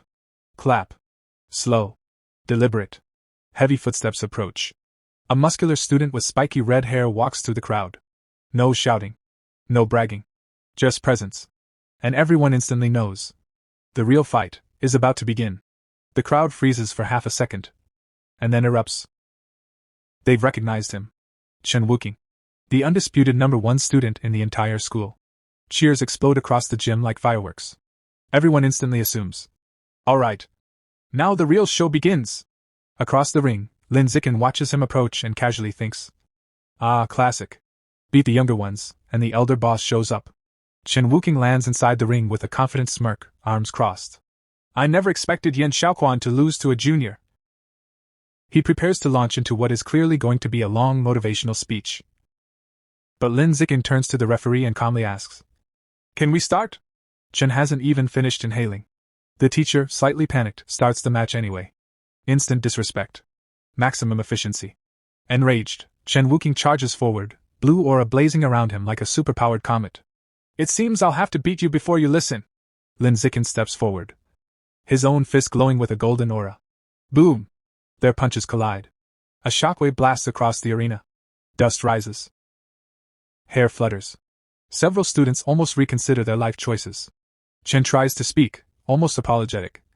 But Lin Zikin simply says, I'm in a hurry. One punch. Chen Wuking flies backward. Shirt torn. Eyes wide. Face frozen in pure disbelief. The strongest student in the school. Instantly defeated. The entire gym goes silent. Not quiet. Silent. The kind of silence where even thoughts echo.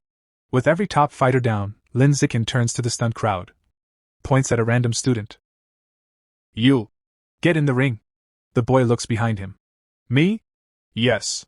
You. The student nervously asks him to go easy. Lin Zikin smiles and reminds him. You'll get a lottery ticket. Motivation level, maximum. The boy charges in. One punch later, sleep mode activated. System notification.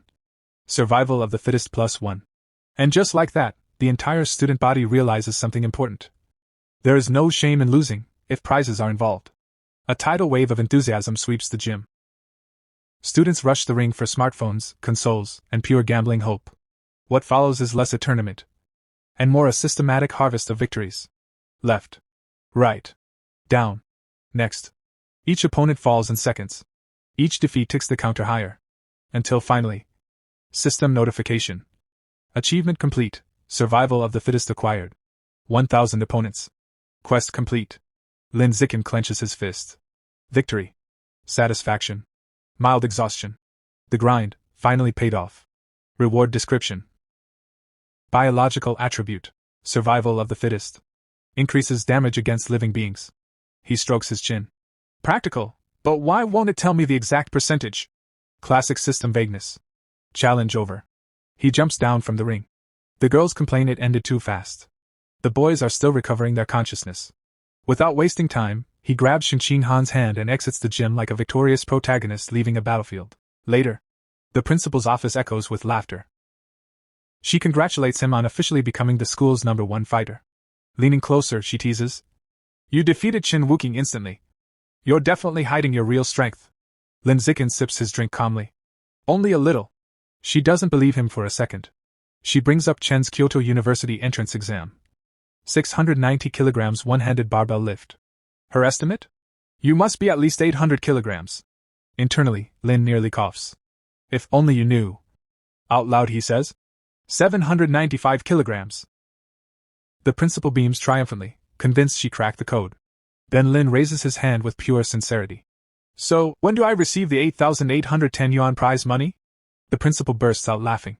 Little rascal. Funds transferred instantly. But he's not done. He makes a small request. He and Shinqing Han enjoy swimming. So could they have exclusive access to the school pool? Closed to everyone else during their sessions. The principal agrees surprisingly fast. Then he adds another detail.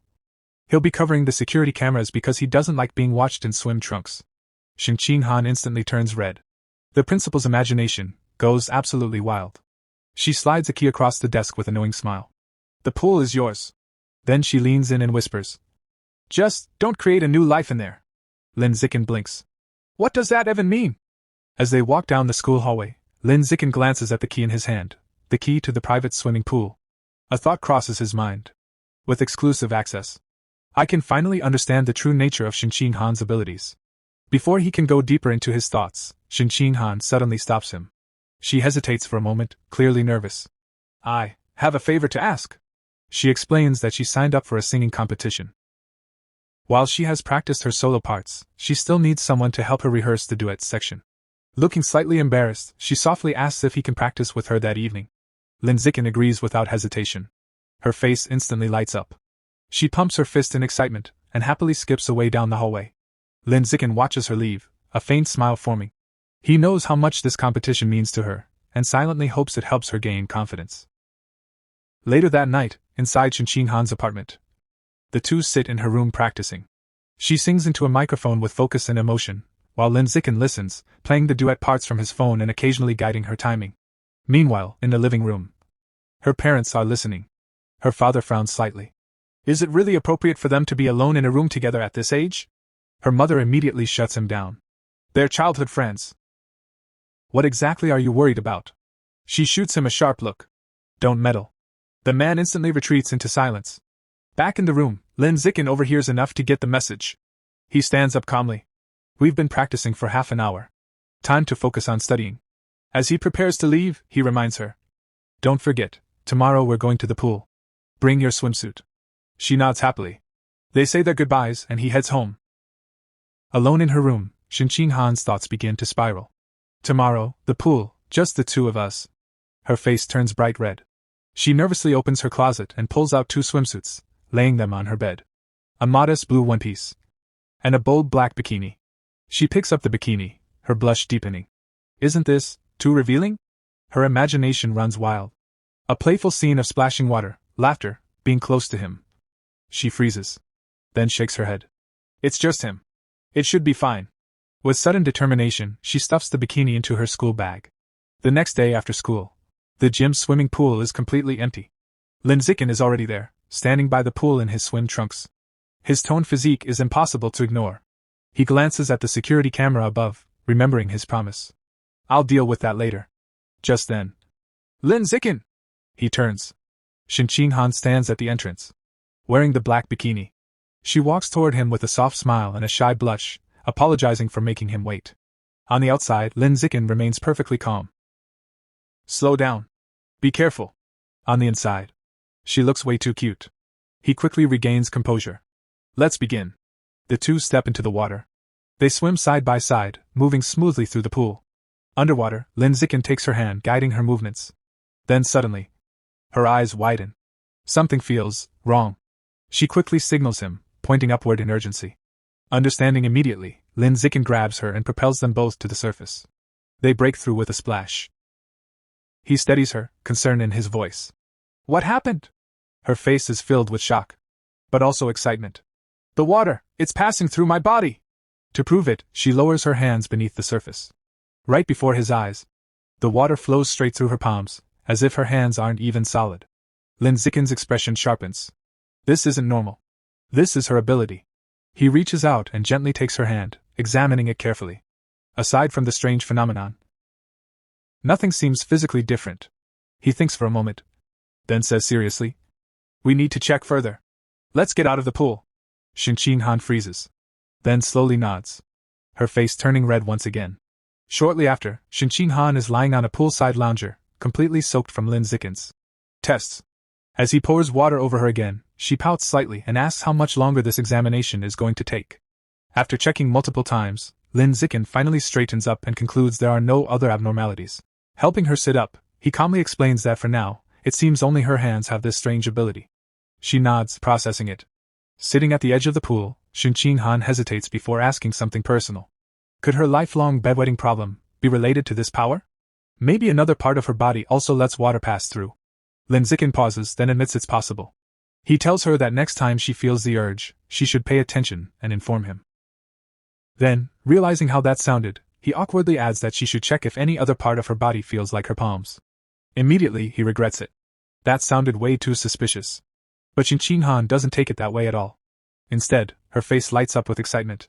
She clenches her fists and declares that this means she isn't useless, she's a superpower user. A water-type ability. Her eyes shine with determination as she thinks. If she can fully develop this power, maybe she can finally stand beside Lin Zikin as an equal. That night, the story shifts to a neon-lit city filled with towering buildings and glowing holographic ads. Lin Zikin walks into a supermarket, where a friendly clerk greets him. Without hesitation, he walks to the counter, slides his card forward, and makes a shocking request: 100 gene of savage giant eagle meat. The clerk freezes. That's an absurdly expensive order. Still, she nervously processes the payment and takes down the delivery address. As Lin Zikin leaves, she watches him in disbelief, wondering which rich young master just casually spent that much money. Later, in a deserted industrial area, the delivery arrives. Lin Zikin looks at the massive box and reflects on his finances. With 120,000 yuan earned from his web novel, his total funds now stand at 210,000. More than enough. He places his hand on the beast meat. Instantly, a violent surge of white energy erupts around him. A system notification appears. He is devouring the savage giant eagle's life source. The codex progress hits 100%. Then comes the vision. A majestic white eagle soaring across the sky, diving into the ocean, hunting a massive purple squid with terrifying precision. As the vision fades, Lin Zikin stands surrounded by glowing blue light. Another notification appears. He has unlocked the Savage Giant Eagle Codex. New ability acquired, Eye of the Sky. His vision sharpens instantly. His eyes glow gold, pupils transforming into eagle-like patterns. The world changes. His field of view expands dramatically, giving him a near bird's-eye perspective of the entire city. He zooms in effortlessly, locking onto a single person in a crowd, even reading text on a phone from an impossible distance. Lin Zikin smirks. So this is the vision of an apex predator. Later, he returns home. Inside, his parents are watching a disturbing news report. A high-level gene fuser has mutated in public, causing massive destruction. The footage shows a horrifying winged monster lifting a truck, surrounded by chaos and casualties. The broadcast cuts to a heated debate. One man argues that gene fusion is flawed, that humans should evolve naturally. Another immediately shuts him down, calling it fantasy and pointing out that without gene fusers, humanity wouldn't stand a chance against aberrant beasts. Lin Zikin watches silently. His father sighs, calling gene fusers uncontrollable bombs. His mother disagrees, explaining that regulations are strict and such incidents are rare. But she adds something more concerning: gene fusers often lose the ability to have children. His father nods seriously, suggesting it's better to have children before undergoing fusion. Then suddenly, they realize Lin Zikin is standing there. Awkward silence. His mother quickly changes tone, greeting him with a slightly embarrassed smile. Seeing the situation, Lin Zikin calmly suggests they have dinner. During the meal, he casually mentions that the school will hold a singing competition tomorrow, and Shinqing Han is participating. His parents instantly light up. His father declares they must all go support her. His mother eagerly agrees, saying Shinqing Han is like a daughter to her. Lin Zikin simply nods, a faint smile on his face. The night of the competition had finally arrived, and it was huge. Bright lights flooded the stage, the crowd buzzed with excitement, and the entire venue felt electric. This wasn't just a school event anymore, it was a full-blown spectacle. And in the audience? Lin Yangxing and Zhang Wangshan were going all out. Wearing headbands, waving a glowing sign, and cheering like absolute fanboys for Shinqing Han. Faced with tears of joy meanwhile, backstage in an empty classroom, Lin Zikin was helping Shinqing Han get ready. Not just helping, he was casually showing off pro-level makeup skills. When she opened her eyes, she froze, because he was staring at her. Blushing instantly, she asked, "Why are you looking at me like that?"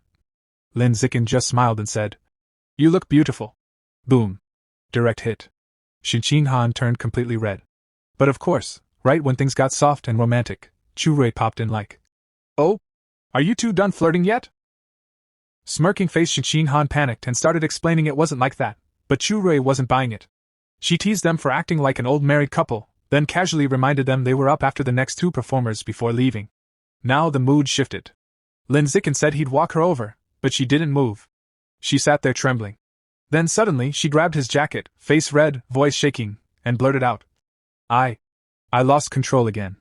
Her nervous condition had triggered. A stain spread across her dress. And just like that, she broke down crying. "The performance is about to start. I ruined everything, everyone will hate me." But Lin Zikin? Completely calm. He held her face and said, "Stop crying. Your makeup will be ruined. Priorities."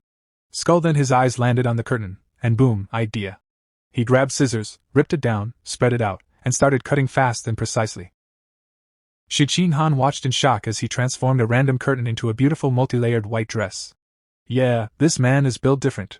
He handed it to her and told her to hurry and change. But she blushed and said, "No need, just turn around." Lin Zikin, flushed face full panic mode. Still, he turned around. Behind him, she changed. He couldn't see, but he could hear everything. Bro was fighting for his life. Faced with tears of joy meanwhile, Han, now calmer, even stretched a little before putting on the new dress. Finally, she said he could turn around. He did, and froze. She looked stunning. Completely transformed. She smiled and said that after crying, she wasn't nervous anymore. Lin Zikin just smiled and patted her head.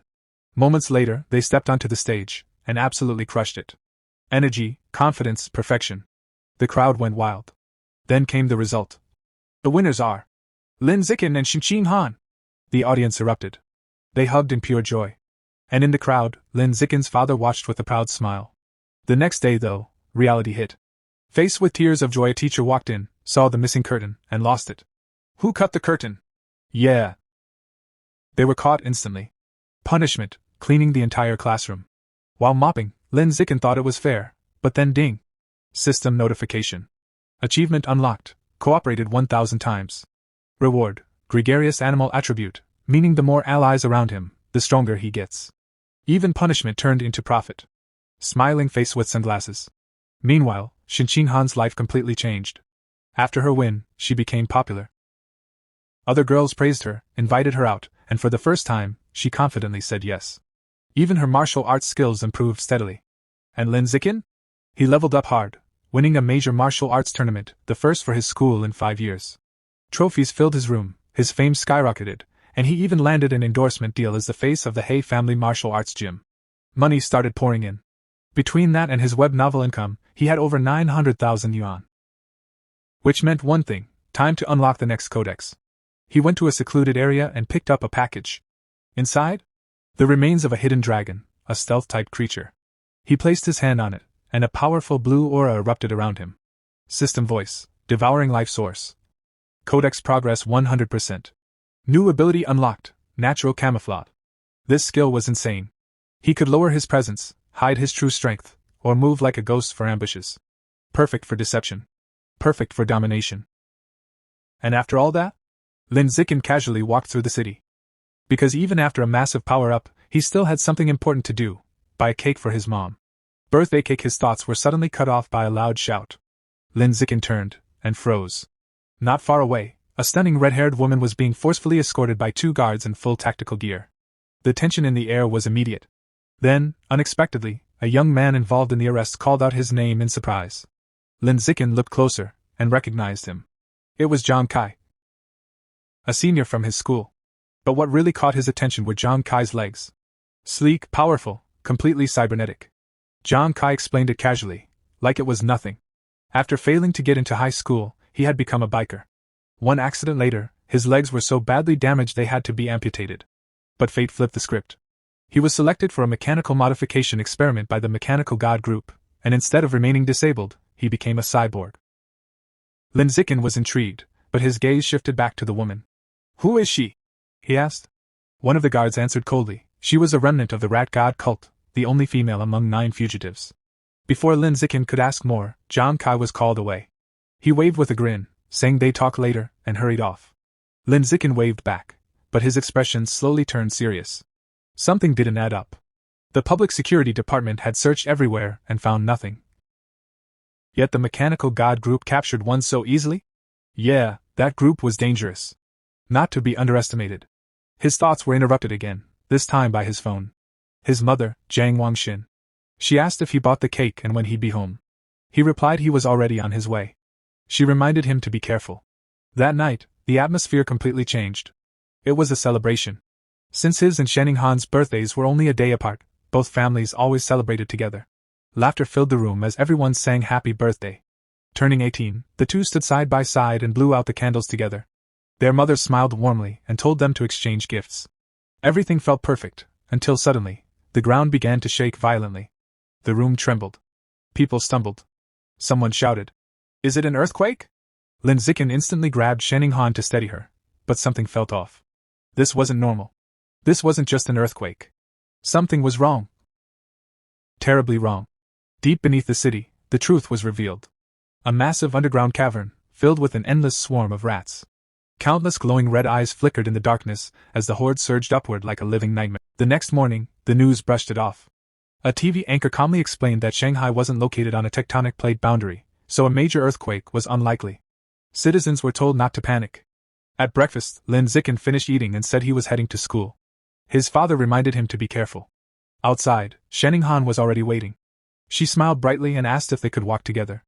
Of course, he agreed. As they walked, she happily mentioned that now they were officially adults after turning 18. Lin Zikin added that the college entrance exams were approaching. That immediately made her nervous. Just thinking about it was enough. Time passed, and eventually, Lin Zikin saved enough money to unlock another codex. This time, he targeted the Void Crocodile. As he activated the process, a powerful purple energy spiraled around him. System notification, devouring life source, progress 100%. A vision flashed before his eyes, a massive crocodilian beast with fish-like fins, swimming desperately as it tried to escape the savage giant eagle. Then, another notification. Codex unlocked. New ability acquired, danger perception. The system explained it clearly. He could now sense hostility from nearby creatures and even estimate their biological level. In simple terms, no more surprise attacks. To test it, he went to a crowded shopping mall. As he walked through the crowd, his perception activated. Instantly, he could see everyone's strength. Most people were only ordinary tier 1 or 2, normal civilians. While browsing a supermarket, he started planning his next codex target. That's when he saw it, life and death toad meat. His eyes lit up. If absorbed, it could grant regeneration or healing abilities. But then he saw the price. 100,000 per gene. Yeah, nope. Even with his web novel income, he couldn't afford that regularly. His expression hardened. If he wanted to keep growing stronger, he needed more money, and fast. The scene shifted to the Nanjiang Provincial Education Department. Inside a high-level office sat Mo Dongji, a striking woman with light purple hair and antler-like horns. Vice Principal of Shanghai University and Minister of Education for the province. She calmly listened as a subordinate finished his report on the province's education system. Taking a sip of her drink, she thanked him before asking about something else. Origin Site number 36. Her assistant replied with relief. It had finally stabilized. If it hadn't, the entire province could have been in danger. With nothing more to discuss, she dismissed him. Left alone, Mo Dongji stood by the window, staring at her reflection against the backdrop of a tropical beach view. She murmured to herself, it had been many years since she last accepted a disciple. And now, the martial arts college entrance exam was approaching. An intense, 9-day ordeal that would decide everything. The first day of the exam was divided into 2 parts, a written test in the morning and a physical fitness assessment in the afternoon. From the 2nd to the 8th day, students would be sent into a forest for a week-long survival and combat test. The final 9th day would determine their aptitude for gene fusion and mechanical modification. June 7th, the first day. Lin Zikin and Shenning-han walked together toward the exam venue, but she was clearly nervous. She tugged lightly on his sleeve, her voice trembling as she admitted how tense she felt. Her biggest fear was losing control of her bladder again. Lin Zikin looked at her, then smiled warmly. Without hesitation, he pulled her into a gentle hug and told her not to be nervous. Holding her close, he reminded her that her theoretical knowledge was solid, and she had already taken precautions. She was prepared. All she had to do now was try her best. His closeness made her blush deeply. Flustered yet comforted, she nodded and promised to do her best. Then, gathering courage, she told him he had to do his best too. He chuckled and agreed. During the written exam, Lin Zikin sat calmly, his expression relaxed as he filled in the answers with ease.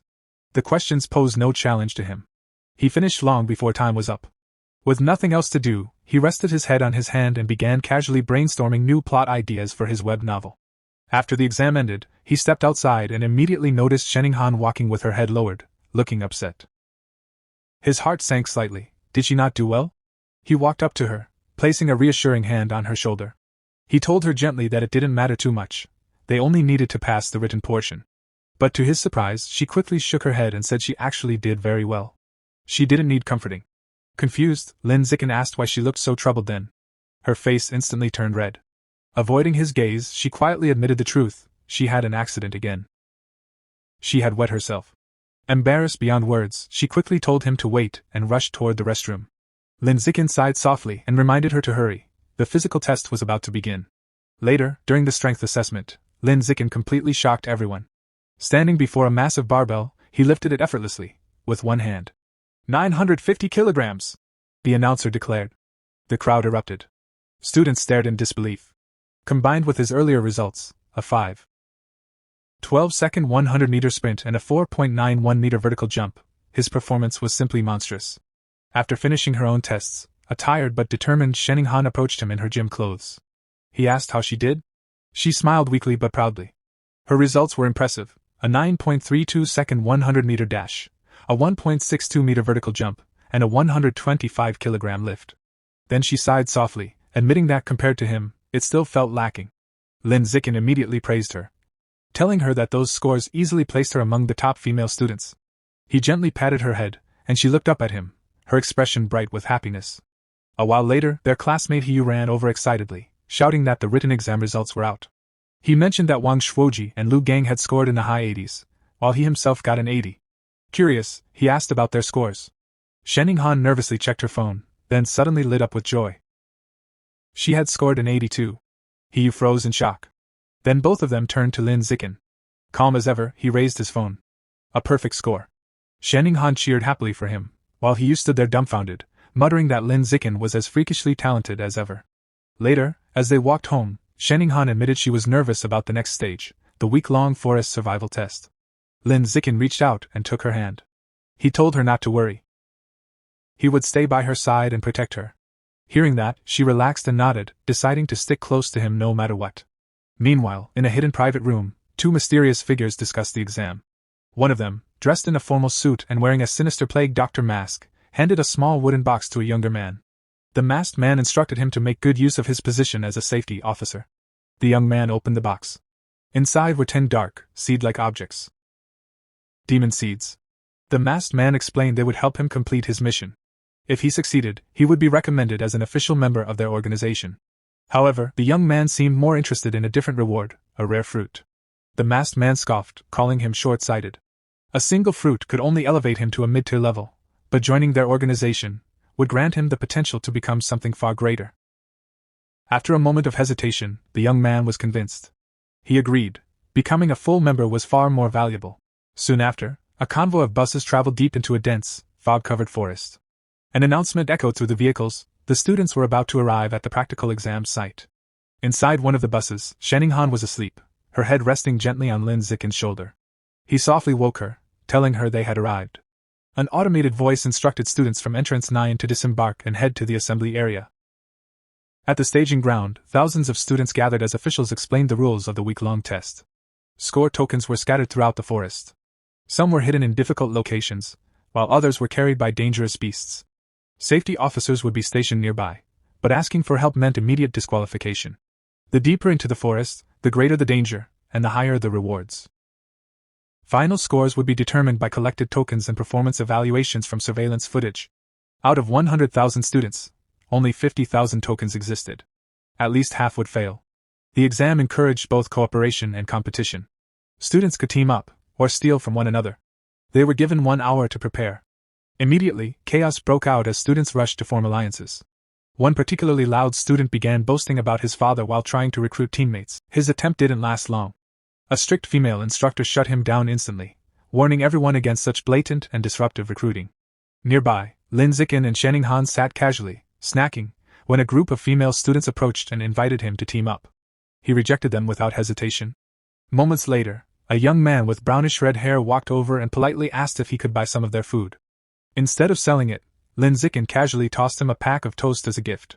Surprised and impressed, the young man introduced himself as Hong Junping from a top high school and suggested they form a team. While chewing his snack, Lin Zikin calmly declined. A little disappointed, Hong Junping thanked him for the food and left. Watching him go, Shening Han tilted her head and remarked that he was a bit strange. Lin Zikin gave a faint, knowing smile and explained that the man's real goal had nothing to do with food.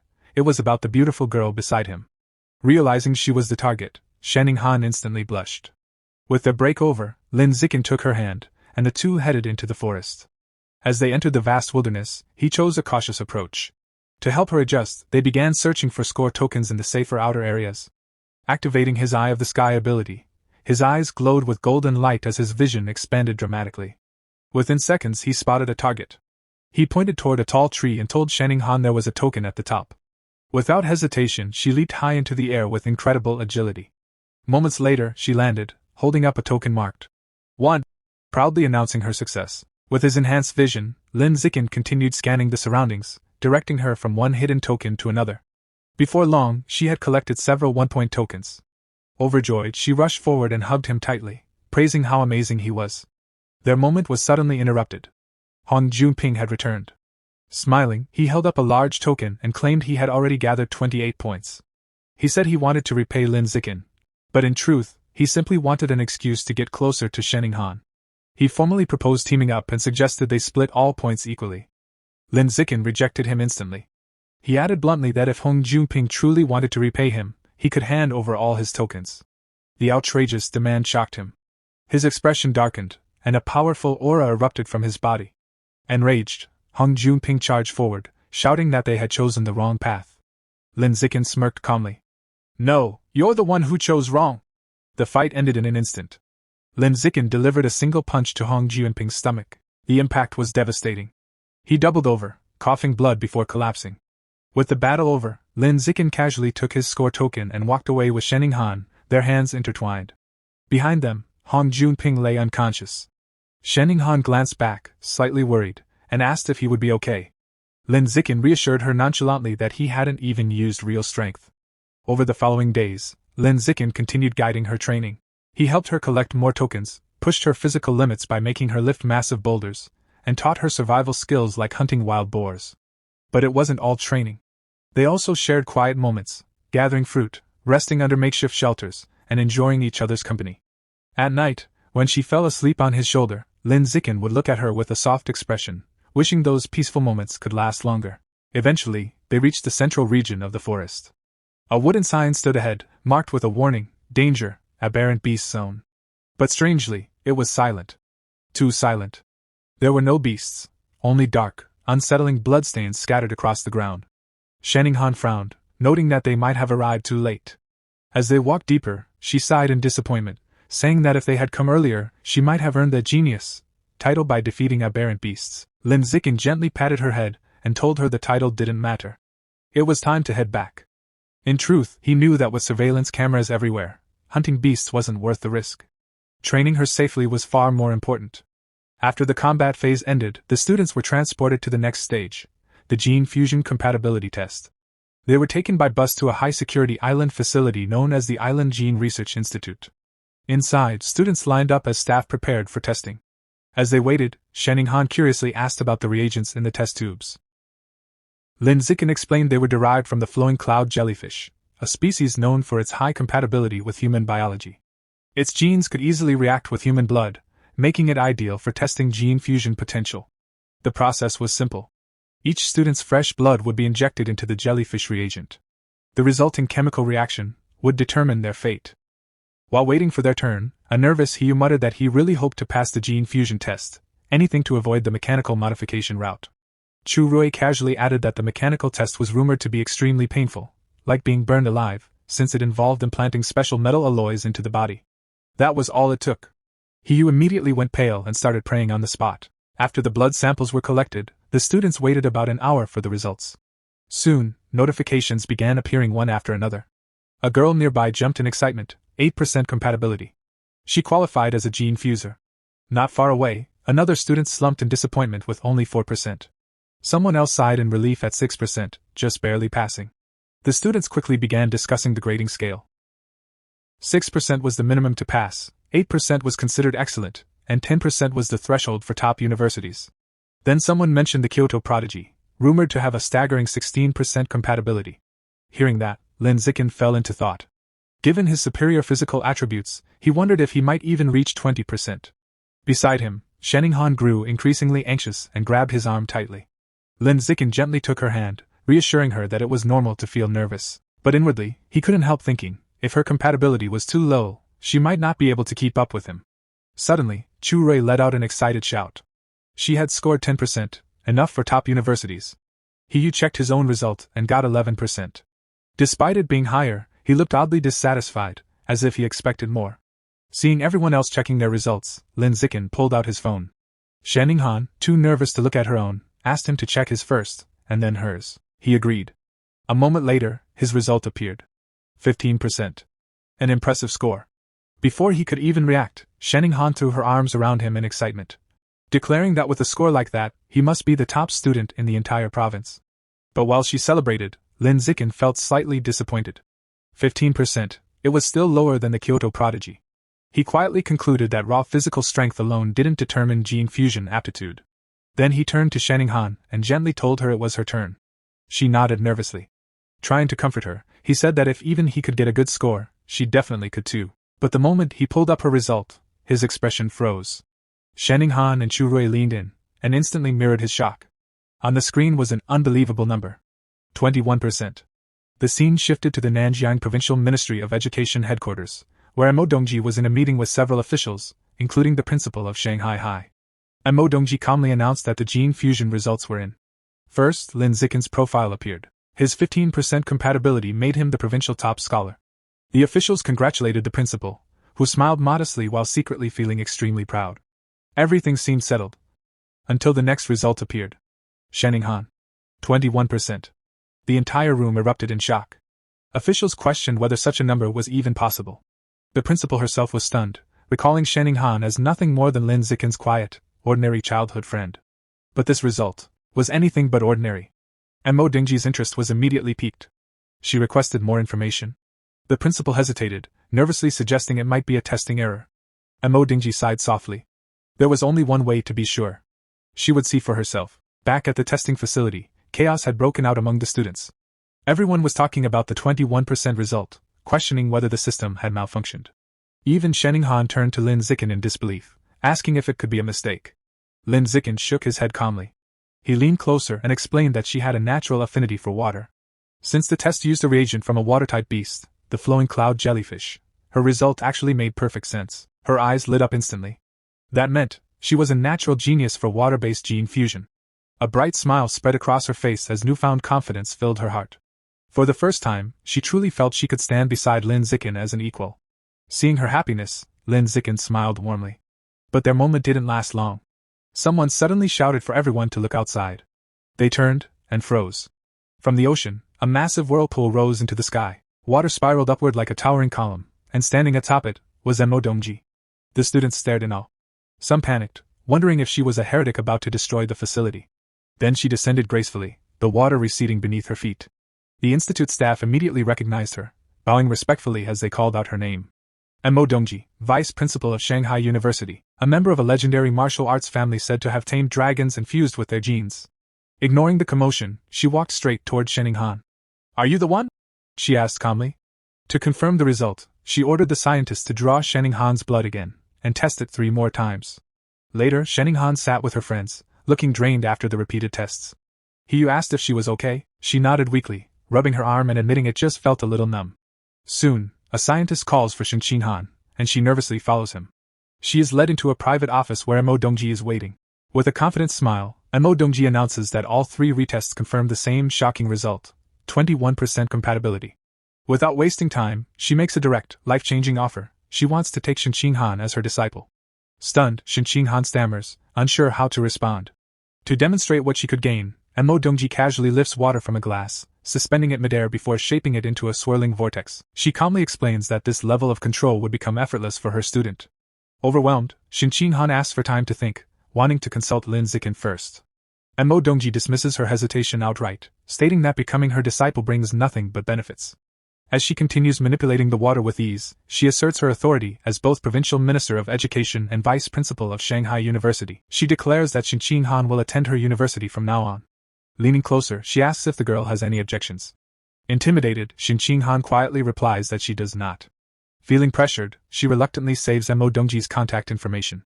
Emo Dongji then mentions another disciple, Shenninghan's future senior sister, someone of similar age who began training over 10 years ago. She sends a photo. Shenninghan is shocked to see a white-haired girl wielding a spear, standing amid skeletal remains and a monstrous plant. She immediately recognizes her as her childhood friend. When she asks for the name, Emo Dongji reveals it is Luo Qianshuer. Shenninghan recalls a girl named by Shuer from elementary school who looked identical but disappeared suddenly. Emo Dongji dismisses the idea that they could be the same person. Still puzzled by the extraordinary compatibility score, Emo Dongji decides to conduct a physical examination. Placing a glowing hand on Shenninghan's chest, she pauses, surprised. Shenninghan grows anxious, asking if something is wrong. Emo Dongji explains the opposite. Her body is too normal, which is highly unusual for someone with such a high compatibility score. To protect her from unwanted attention, Mo Dongji decides to publicly report her score as 16% instead of 21%. Xin Han quietly agrees. With everything settled, she is dismissed and leaves the office, still processing everything. Once alone, Mo Dongji makes a call. On the other end, her father warns her that this new disciple is extraordinarily gifted and must be kept a secret at all costs. He emphasizes that her talent could bring unimaginable rewards, but also danger if exposed. Mo Dongji agrees without hesitation. Later, Lin Zikin rides Xin Han home on his bicycle. He comments on how sudden everything feels. She agrees, still overwhelmed. He suggests they take a cautious approach, observe Mo Dongji carefully. If she proves trustworthy, then accepting her as a master is fine. But if not, they will cut ties once Xin Han becomes strong enough. She nods, agreeing with his plan. When they arrive, their mothers greet them excitedly and announce a celebration dinner. Both families are thrilled. Xin Han is the provincial top scorer, and she and Lin Zikin will attend the same university. At the restaurant, they raise their glasses, celebrating the two top students. After dinner, the families part ways. That night, under a full moon, there is a knock at Lin Zikin's door. His mother opens it to find Xin Han standing there in pink pajamas, flustered. With a teasing smile, she asks if she came to sleep with him again. Embarrassed, Xin Han quickly denies it and insists she has something important to discuss. She rushes into Lin Zikin's room and knocks. When he opens the door, she explains it's about her new master. Sitting on his bed, hugging a pillow, she tells him about the examination. Despite Mo Dongji's immense power, she found nothing unusual about her body. Then she reveals the key detail. Mo Dongji couldn't detect her ability to let water pass through her body at all. Lin Zikin is stunned. He reflects on Mo Dongji's overwhelming strength, her ability to control massive waves, yet even she couldn't uncover this secret. This means Xin Han's true nature is far more mysterious than they imagined. He places a reassuring hand on her shoulder and tells her they must keep this ability hidden for now. Until they fully understand it, revealing it could be dangerous. They can study it later, once they are stronger. Xin Han nods, trusting him completely. She then brings up another topic, recalling that her master mentioned she has a senior sister. Xin Han explains that when she saw the photo, she was shocked by how much the girl resembled her old friend. She shows the image to Lin Zikin. He takes the phone and studies the picture of Luo Qianxue carefully. While he acknowledges the resemblance, he notes that her aura feels completely different from the girl Xin Han remembers. What catches his attention instead is the strange forest in the background. He asks if she knows where the photo was taken. Xin Han shakes her head but decides to ask her master. She sends a message to Mo Dongji, who replies with a single cryptic phrase. Source site. When she asks for more details, Mo Dongji simply responds that she will understand when she becomes stronger. Xin Han relays the response, disappointed she couldn't learn more. Lin Zikin tells her to leave it for now, they can investigate it later. Later, the two lie on his bed, casually scrolling through their phones. After a quiet moment, Xin Han glances at him and suddenly asks if men like women who wear cheongsams. The unexpected question catches him off guard. He immediately thinks of Mo Dongji's elegant style, and wonders if she influenced her. Imagining Xin Han in one, he blushes slightly and admits it depends on the person, but it would suit her. Sensing his reaction, she leans closer and presses him for a clearer answer. Flustered, he finally admits that yes, he likes them. She continues, asking about stockings, black, white, or nude. Completely cornered, he awkwardly answers that he prefers black or white. Satisfied, Xin Han instantly sits up and starts ordering a cheongsam and stockings online, leaving him staring in confusion, wondering what just happened. Their moment is interrupted by a knock. Lin Zikin's mother enters and hands Xin Han a bag, explaining that her mother sent over toiletries and said she should just stay the night. Embarrassed, Xin Han insists she never asked for it, confused why her mother would do that. As she leaves, his mother casually adds that they are adults now, so it's perfectly fine, before closing the door. An awkward silence fills the room. Both of them blush, unsure how to react. Trying to act normal, Xin Han opens the bag and says she'll just change and go to sleep. But as she looks inside, her expression freezes. She pulls out an item and instantly realizes what it is, a box meant for safety. Mortified, her face turns bright red as she wonders what her mother was thinking.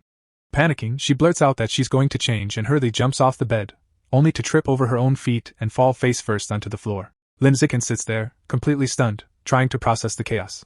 Soon after, both of them receive confirmation. They've been accepted into the Evolution Academy of Shanghai University.